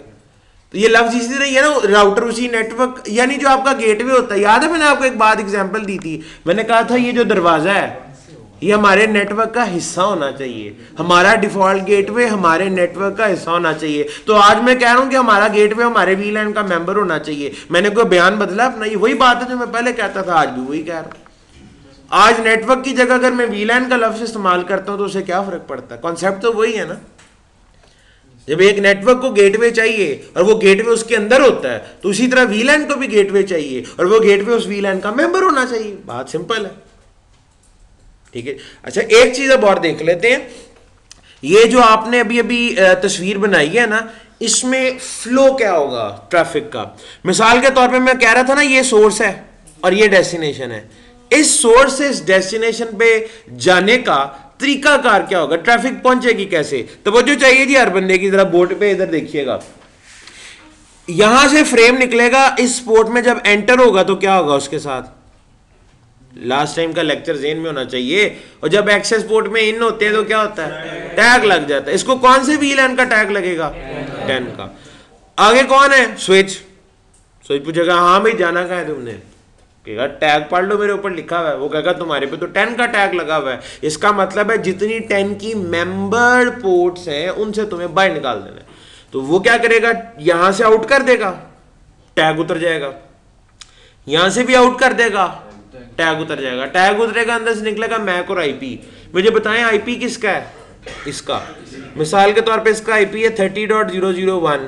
तो यहां पे जो 2 लैपटॉप लगे होंगे उनका आईपी 30.001 होगा? नहीं, ये दोनों क्या कर देंगे? डिस्कार्ड। जनाब ये देखिए, क्या ये पोर्ट वीलैन 20 का मेंबर नहीं है? है। तो ये यहां से भी तो बाहर निकालेगा ना। जब ये यहां से बाहर निकालेगा तो टैग उतर जाएगा। जाहिर है जी, ये भी एक्सेस पोर्ट है। एक्सेस पोर्ट से जब आउट होते हैं तो टैग उतर जाता। अब अंदर से निकलेगा मैक और आईपी। राउटर मैक की बेस पे राउटिंग करता है कि आईपी? IP क्या है 30.0.0.1, तो ये सिनेरियो तो पहले जैसे ही हो गया है। राउटर के कितने डायरेक्टली कनेक्टेड इंटरफेसेस हैं? 3। ये है, ये है, ये है। इन तीनों में से 30 वाला नेटवर्क कहां पे चल रहा है? इस वाले पे। राउटर के राउटिंग टेबल में ये 3 डायरेक्टली कनेक्टेड नेटवर्क होंगे। राउटर क्या करेगा? यहां वाले से बाहर नहीं निकाल देगा, यही आउटगोइंग इंटरफेस है ना, यहां से बाहर निकालेगा, ये फ्रेम चलता चलता चलता इस पोर्ट में जब एंटर होगा तो उसके साथ क्या होगा? टैग लग जाएगा। कौन सा? 30 का। स्विच पूछेगा हाँ भाई जाना क्या? हो कहेगा तुम्हें टैग नहीं नजर आता? वो कहेगा आता है, 30 का टैग लगा हुआ है। वो कहेगा तुम्हें पता नहीं उसके साथ क्या करना होता है? वो कहेगा मुझे पता है। तो वो उसको इधर से और इधर से बाहर निकालेगा, टैग उतर नहीं जाएगा, अंदर से निकलेगा मैक और IP। इसका IP लिखा हुआ था आपने उसमें, इसका IP तो 2 है, ये डिस्कार्ड कर देगा, ये क्या करेगा? एक्सेप्ट कर देगा। तो एक नेटवर्क की ट्रैफिक दूसरे में चली गई, किसकी वजह से गई? राउटर। राउटर करता क्या? नेटवर्क बदल देता है, एक नेटवर्क को दूसरे नेटवर्क में भेज देता है, और कोई डिवाइस ये काम नहीं करती, ये कर लेता है।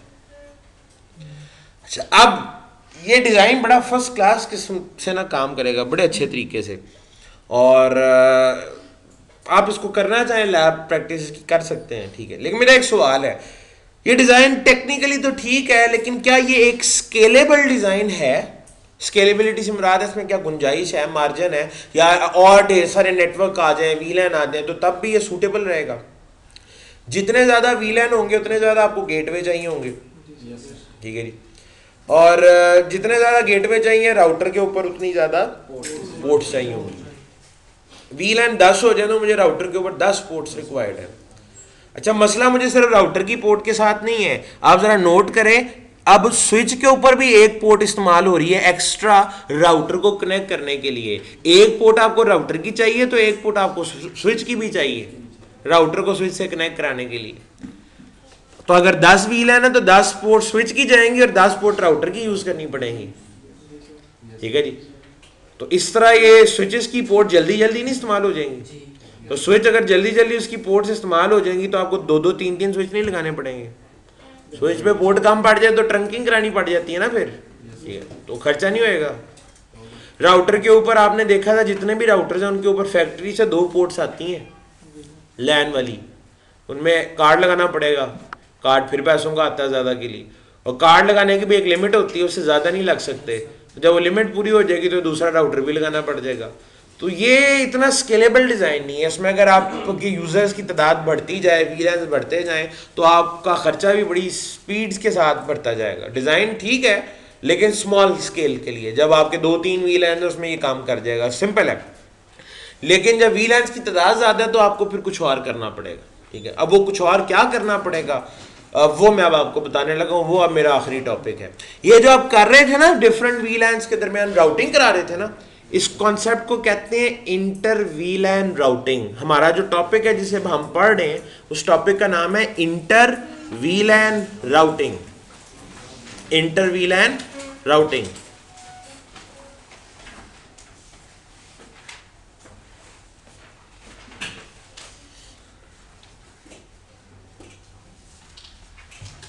Inter वीलैन routing. इससे पहले आप लोग इंटरनेटवर्क पढ़ते थे, आज इंटर वीलैन हो गया।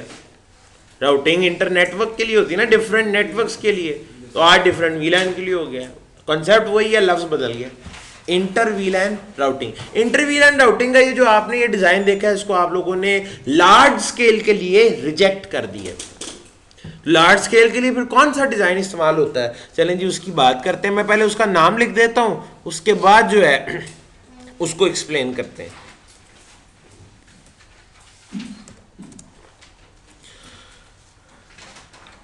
नया डिजाइन इस वक्त जो चल रहा है, अच्छा ये भी लिख लें कि ये जो मैं डिजाइन बना रहा हूं it is recommended for layer 2 switch. ये लेयर 2 स्विच के लिए है। अगर आप मल्टी लेयर स्विच की बात कर रहे हैं तो उसमें डिजाइन डिफरेंट होगा। लेयर 2 के लिए ये डिजाइन है और पूरी दुनिया में ये चल रहा है जी। तमाम लेयर 2 स्विच इस डिजाइन को फॉलो करते हैं जो मैं अब बनाने लगा हूं, ठीक है।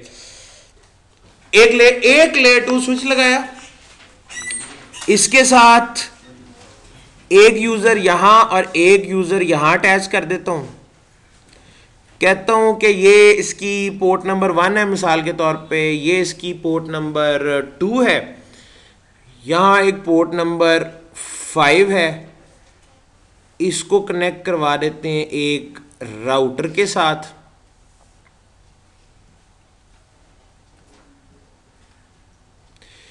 इसका आईपी है 10.0.0.1 और इसका आईपी है 20.0.0.1।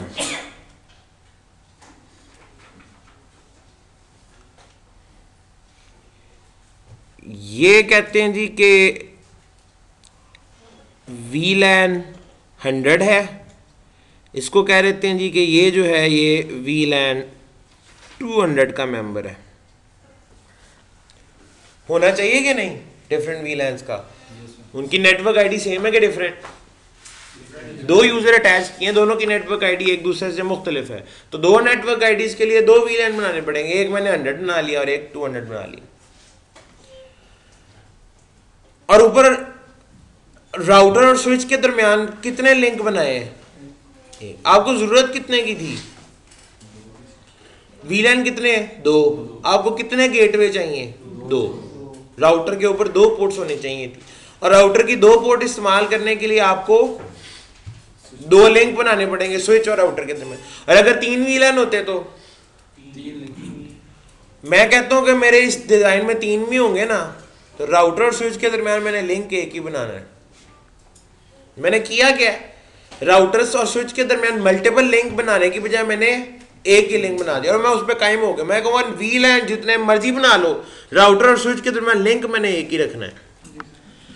अब ये जो शक्ल है ना, ये ऐसे लगता है जिस तरह एक टेबल है, ये यहां तक ये लगता है एक टेबल है जिसकी वो 2 टांगे नजर आ रही है नीचे से। टेबल के ऊपर एक स्टिक है और स्टिक के ऊपर राउटर पड़ा हुआ है। टेबल के ऊपर स्टिक, स्टिक के ऊपर राउटर। तो इस डिजाइन को नाम ही कुछ इस तरह से दे दिया गया है। इसको कहते हैं inter VLAN routing with router on a stick. इस डिजाइन का नाम है inter VLAN routing with router on a stick, क्योंकि इसकी शक्ल ऐसी लगती है। सिंगल लिंक की वजह से, सिंगल लिंक की वजह से स्टिक का वर्ड यहां पे यूज किया गया। Inter VLAN routing with router on a stick, router on a stick. और ये वाला डिजाइन बहुत पॉपुलर है for layer 2 switches. Layer 2 switch के लिए आपको यही फॉलो, और दूसरी ऑप्शन ही कोई नहीं है जी। Inter VLAN routing with router on a stick.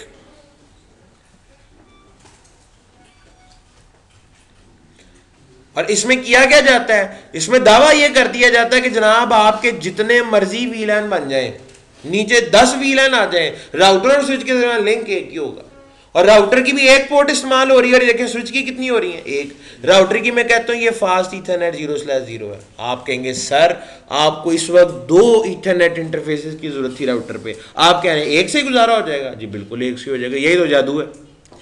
Router का फास्ट ईथरनेट 0/0 जो है ना, ये आपके लिए काम कर देगा।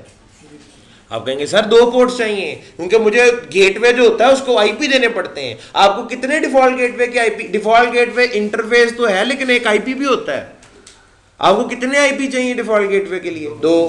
तो एक इंटरफेस पे 2 आईपी तो नहीं आप दे सकते, और वो भी 2 मुख्तलिफ नेटवर्क के। एक की नेटवर्क आईडी 10 वाली है और एक की नेटवर्क आईडी 20 वाली है। एक इंटरफेस 2 नेटवर्क का हिस्सा हो सकता है? नहीं। और वो भी राउटर का इंटरफेस, ऐसा तो नहीं हो सकता। ठीक है जी, अब मैं कह रहा हूं ऐसा करना है। अब ये चीज मुमकिन कैसे है? ये आइडिया आया कैसे? इसमें क्या मैजिक क्या है? इसमें मैजिक सिर्फ इतना सा है जी, वो कहते हैं जनाब जब आप एक पूरे लैन को, लोकल एरिया नेटवर्क को वर्चुअली डिवाइड कर सकते हैं, अब आप अगर एक नेटवर्क को तोड़ सकते हैं तो एक इंटरफेस तो बड़ी छोटी सी चीज है। कहता है आप एक इंटरफेस को भी वर्चुअली तोड़ दें, आपको फिजिकली सामने एक इंटरफेस नजर आ रहा है ना, आप उसके वर्चुअल इंटरफेस बना लें। आपको जी फास्ट ईथरनेट 0/0 को मैं अंदर से तोड़ देता हूं और उसको तोड़ के इसके सब इंटरफेसेस बना देता हूं। सामने एक बड़ा इंटरफेस है ना फास्ट ईथरनेट 0/0, आपके सामने एक लैन होता है तो आप उसके क्या बना देते हैं? VLAN। आपके सामने एक इंटरफेस है, आप इसके क्या बना देंगे? सब इंटरफेसेस। यानी एक इंटरफेस की आपने डिवीजन कर देनी है। आप कहेंगे इंटरफेस का ये वाला हिस्सा VLAN 10 के लिए है, ये वाला हिस्सा VLAN 20 के लिए, ये वाला हिस्सा VLAN 30 के लिए। सब इंटरफेस जितने भी है, मैं कहता हूं हमने 2 सब इंटरफेस बनाए। अब ये 2 इंटरफेस हैं तो राउटर के ना, और राउटर का असूल होता है राउटर के जितने भी इंटरफेस होंगे उन सब की नेटवर्क आईडी एक दूसरे से मुख्तलिफ होगी, चाहे वो इंटरफेस वर्चुअल हो चाहे वो इंटरफेस फिजिकल हो। मैजिक सिर्फ इतना सा है कि आपने ऊपर जो फास्ट ईथरनेट 0/0 है उसके बना देने सब इंटरफेस, उसको तोड़ देना है। आप पूछेंगे सर ये जो ऊपर वाला इंटरफेस है इसके मैक्सिमम सब इंटरफेस कितने बन सकते हैं? उसका जवाब ये है, बड़ा खतरनाक जवाब, यानी दुनिया में जितने आईपी एड्रेस हैं उतने सब इंटरफेस बन सकते हैं। एक इंटरफेस के इतने सब इंटरफेस, प्रैक्टिकली इसकी जरूरत कभी भी नहीं पड़ती, आपको बढ़िया 10 की जरूरत पड़ सकती है, 20 की जरूरत पड़ सकती है, लेकिन इसके इतने सब इंटरफेस बन सकते हैं, पॉसिबिलिटी है। अब फिजिकली एक है, वर्चुअली काफी सारे हैं। और आप बनाएंगे कितने सब इंटरफेस? जितने VLAN है, आपके 2 VLAN है तो आप 2 सब इंटरफेस। अब वो जो फिजिकल इंटरफेस है वो गेटवे नहीं बनेगा, गेटवे बनेगा सब इंटरफेस। अब सब इंटरफेस की आईडी पता कैसी होती है? ये फास्ट ईथरनेट 0/0 कहलाता है पेरेंट इंटरफेस, ये पेरेंट इंटरफेस है। इसके सब इंटरफेस इस तरह से बनाते हैं, फास्ट ईथरनेट 0/0, इसके आगे लगता है डॉट, डॉट के आगे नंबरिंग स्टार्ट होती है 0 से, 0, .0, .1, .2, .3 और कहां तक जाता है ये नंबर? 2⁻⁴। यानी पेरेंट के आगे, पेरेंट के नाम के आगे डॉट लगाएं और डॉट के आगे जो नंबर देना दे दें, और रेंज इतनी ही लंबी है। तो मैं यहां पे बना दूंगा जी, एक कहूंगा जी मैं फास्ट ईथरनेट 0/0.100 कर दूंगा। अच्छा ये 100 जो है ये मैंने अपनी आसानी के लिए रखा है, मैं अपनी यादाश्त के लिए रखा है कि ये वाला सब इंटरफेस मैं बना रहा हूं फॉर VLAN 100। आपको जरूरत एक और की भी है, आप कहेंगे जी फास्ट ईथरनेट 0/0.200, यहां ना मैं 201, 202 भी रख सकता था, लेकिन मैंने अपने लिए आसानी कर ली है। राउटर को नहीं पता लगता कि 200 का मतलब क्या है, राउटर को यही पता लगेगा 2 डिफरेंट इंटरफेस है, एक 100 है और एक 200 है। मुझे पता कि 100 वाला मैंने VLAN 100 के लिए बनाया है और 200 वाला मैंने VLAN 200 के लिए बनाया। आप कहेंगे सर चले ठीक हो गया, आपने 2 सब इंटरफेस बना लिया। अब आप कहेंगे सर स्टोरी इस तरह से है, लग रही है कि फास्ट ईथरनेट 0/0 एक मेन गेट का काम कर रहे हैं घर के। आप मेन गेट से एंटर होते हैं, जब एंटर होते हैं तो आपको उसके अंदर पे सब इंटरफेसेस नजर आना शुरू हो जाते हैं, और आप जिस पर्टिकुलर सब इंटरफेस के पास जाना चाहते हैं आप उसके पास आगे निकल जाते हैं। बिल्कुल ऐसे ही है। और फिजिकल इंटरफेस तो एक ही है ना जी, सामने मेन गेट एक है, आप अब उसके अंदर चले जाएंगे और अंदर जाएंगे तो आपको मल्टीपल गेट्स नजर आ रहे होंगे। तो जिसके पास आपने जाना होगा, जिसका आईपी आप, जिसका सबनेट आपके साथ मैच कर रहा होगा, डेफिनेटली आप उसके पास चले जाएंगे। आप कहेंगे चले सर राउटर का मसला हल हो गया, राउटर पे हमें पता लग गया हमें गेटवे ज्यादा चाहिए थे, आपने कहा फिजिकली एक है लेकिन वर्चुअली ज्यादा बन सकते हैं, आपने बना दिए। आप कहेंगे मान लिया। आप कहेंगे एक और तकलीफ है हमें, वो तकलीफ ये है, ये जो 5वीं पोर्ट स्विच की थी इसका बारे में बताएं कि ये ट्रंक पोर्ट है कि स्विच एक्सेस पोर्ट है? पॉइंट है, स्विच के ऊपर 2 तरह की पोर्ट्स होती हैं। अभी थोड़ी देर पहले मैंने राउटर और स्विच के दरमियान जो कनेक्टिविटी कराई थी वो एक्सेस पोर्ट थी कि ट्रंक थी? एक्सेस थी। ये पिछली डायग्राम में 3 बनाए थे, तीनों एक्सेस थी। यहाँ पे पता क्या करना है, छोटा सा मैजिक है, अगर आप 5वीं पोर्ट को ट्रंक बना दें आपका मसला हल हो जाएगा। ट्रंक पोर्ट क्या होती है? जो तमाम VLANs को कैरी करती है। अब आप यही चाहते हैं ना कि VLAN 100 है उसकी ट्रैफिक भी चली जाए, VLAN 200 है उसकी ट्रैफिक भी चली जाए, VLAN 300 है उसकी ट्रैफिक भी चली जाए।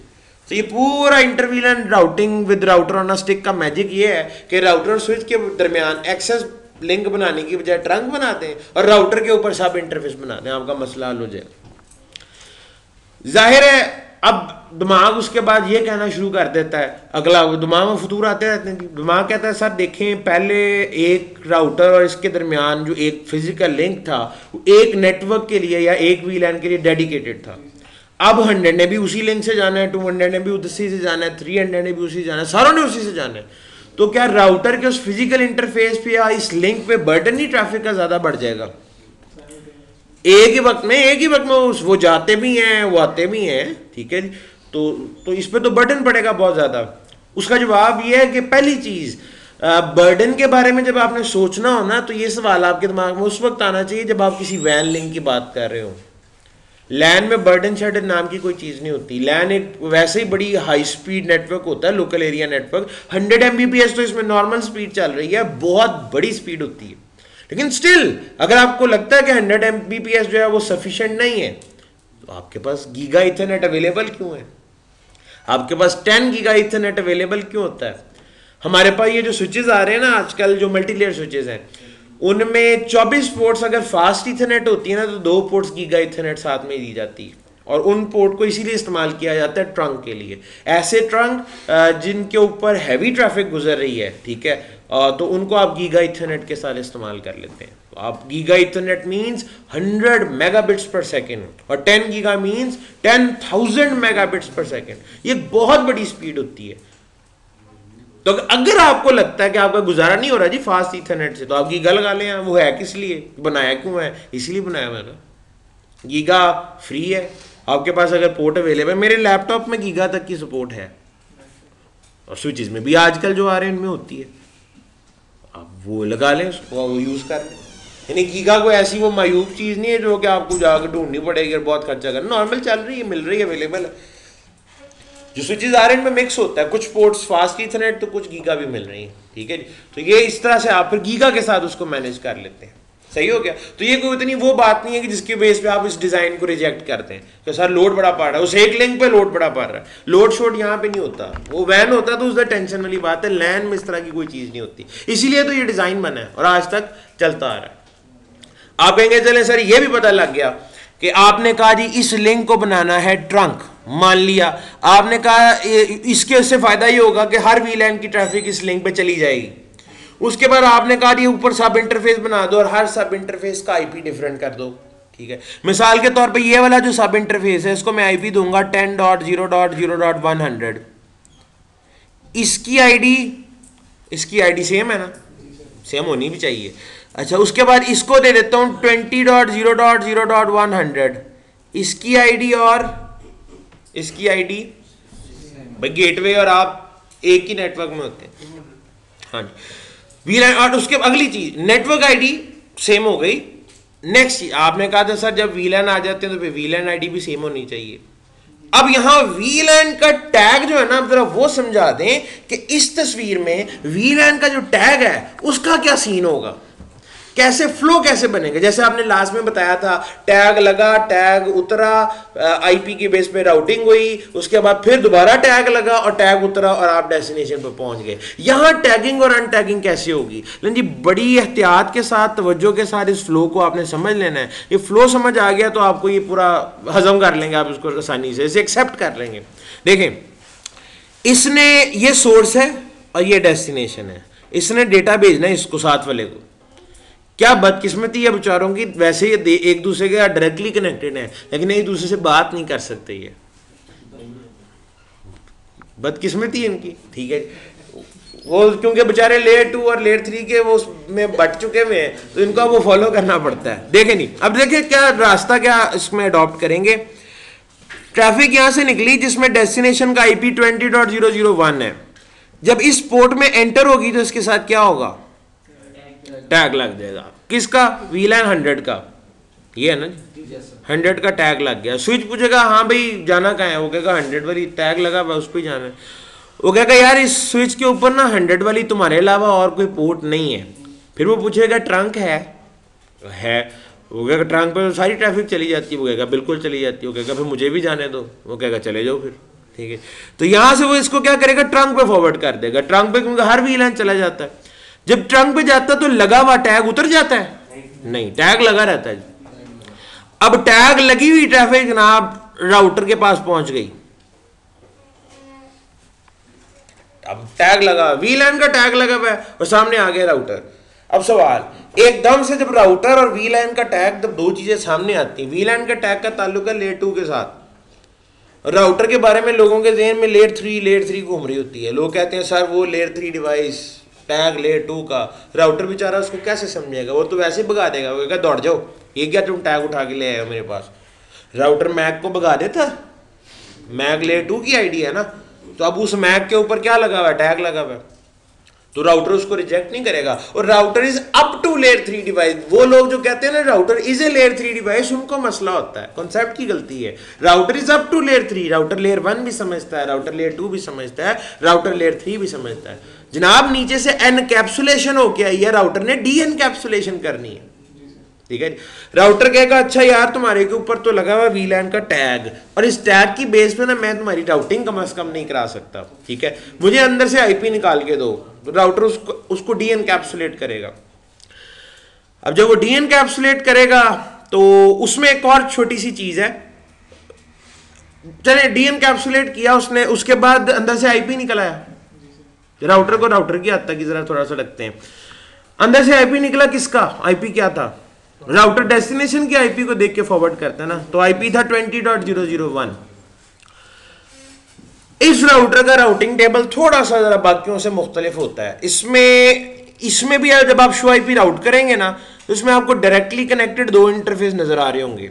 लिखा होगा 10.0.0.0/8 और इसके आगे लिखा होगा फास्ट ईथरनेट 0/0.100 और 20 डॉट के आगे क्या लिखा होगा 20.0.0.0/8 फास्ट ईथरनेट 0/0.200।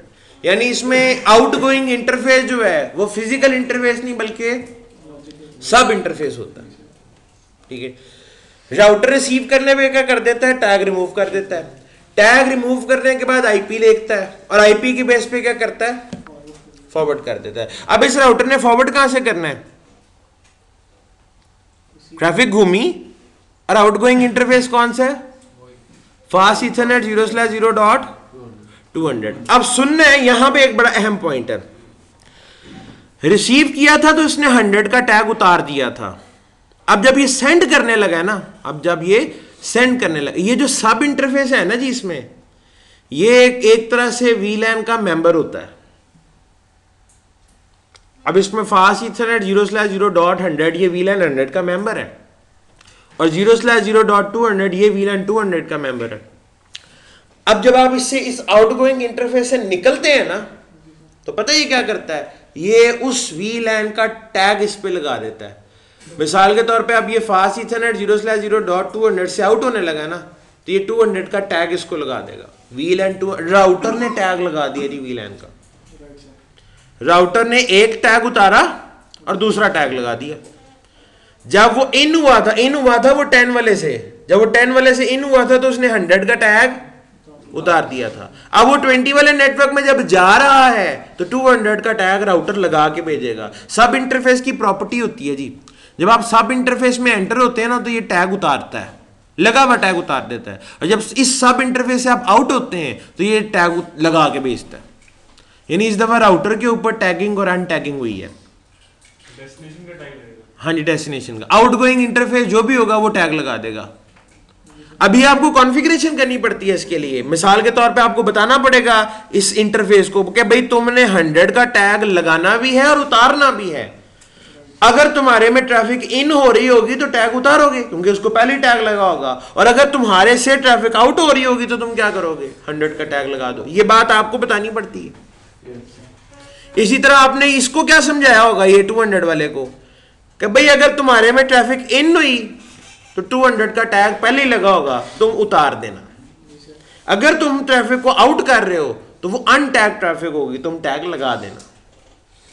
अब देखो ना, बड़ी आसान सी बात है जी। जब आप इधर से आए इस लेफ्ट साइड से, तो यहां पे क्या हुआ, 100 का टैग रिमूव कर दिया गया। फिर जब ये यहां से राउट होके दूसरी तरफ गया तो 200 का टैग लगा दिया। राउटर एक का टैग उतार के दूसरे वीलैन का टैग लगा देता है। अब चूंकि ये लिंक जो है ये ट्रंक लिंक है, ट्रंक लिंक पे टैग लगा रहता है कि उतर जाता है, लगा रहता है। 5वीं पॉइंट पे पहुंचा, टैग लगा रहेगा कि उतर जाएगा, लगा रहेगा। क्या टैग लगा हुआ आपकी बार, 200 का। स्विच पूछेगा हाँ भाई जाना कहाँ है, वो कहेगा 200 का टैग लगा हुआ है। वो कहेगा मैं देखता हूँ कि कोई मेंबर है इसका, तो वो देखता है तो ये पोर्ट नंबर 2 उसका मेंबर है। वो यहाँ से उसको आउट करता है, जब आउट करता है तो 200 का टैग उतर जाता है। अंदर से जो आईपी निकलेगा वो किसका होगा, लास्ट टाइम जो पिछला सिनेरियो था उसमें और इसमें फ़र्क क्या है, छोटा सा फ़र्क है जी। उसमें स्विच पे टैग लगता था और स्विच पे टैग रिमूव होता था। यहाँ पे ये काम आपके लिए राउटर ने किया है। राउटर टैगिंग और अनटैगिंग कर रहा है। ये लाइन अब आपने याद रखनी है, बड़ी मज़े की लाइन है। इस लाइन में ये है, राउटर ऑन अ स्टिक में एक बड़ी powerful line, router on a switch में, राउटर ऑन अ स्टिक में राउटर टैग लगाता है और राउटर अनटैग करता है। टैगिंग और अनटैगिंग राउटर कर रहा होता है। राउटर टैग को चेंज करता है, राउटर टैग को चेंज करता है। जिस एक वीलैन से ट्रैफिक आती है उसका टैग रिमूव कर देता है, दूसरे में भेजने के लिए उसका टैग लगा देता है। इसमें मैजिक यही है, राउटर टैग चेंज कर रहा है। इसमें असल कहानी यही है कि राउटर टैग को चेंज कर देता है और एक वीलैन से दूसरे वीलैन में जाने का भी तरीका यही है। दूसरा वीलैन तो अंदर ही नहीं आने देगा, वरना वो कहेगा पहले मेरे वाले कपड़े पहन के आओ फिर आने दूंगा। अनटैगिंग फ्रेम के, हाँ जी, क्योंकि फ्रेम रिसीव होता है और पैकेट खुलता है, तो पैकेट बंद होता है तो बाद में वो फ्रेम बनता है।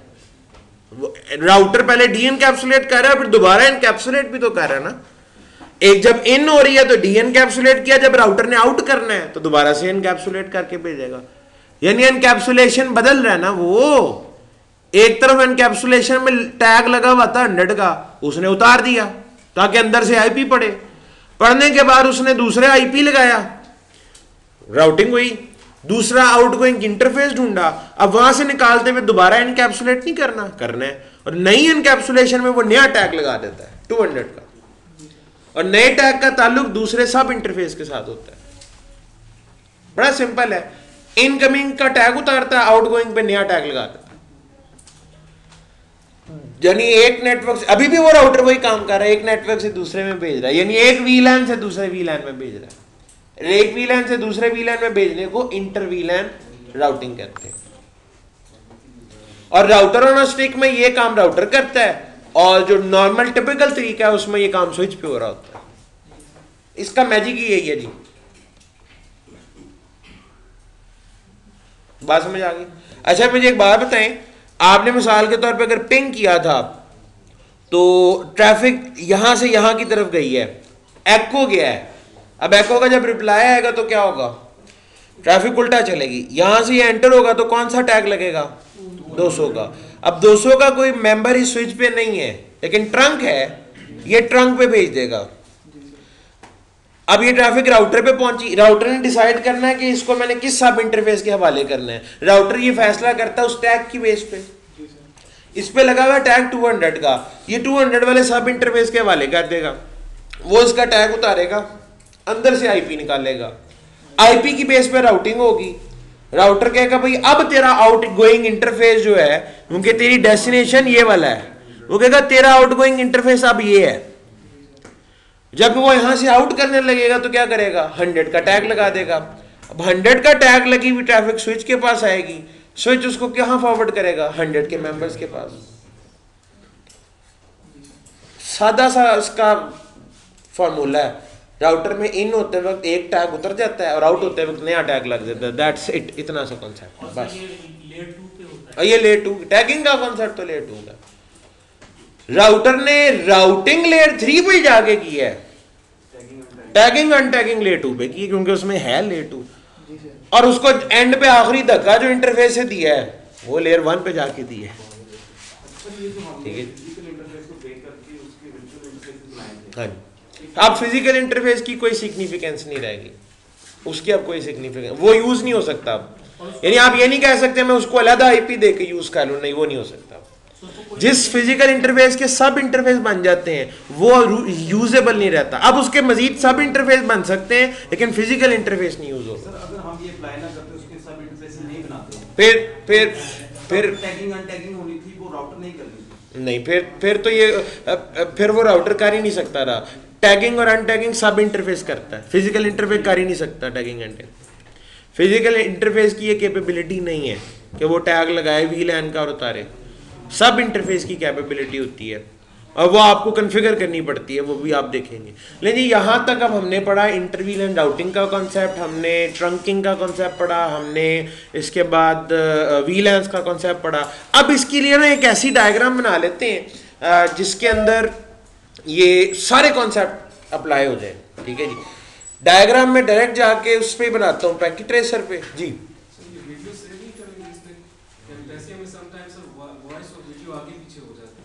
नहीं होती, मेरे साथ कभी ऐसा नहीं हुआ करते हुए, ठीक है जी।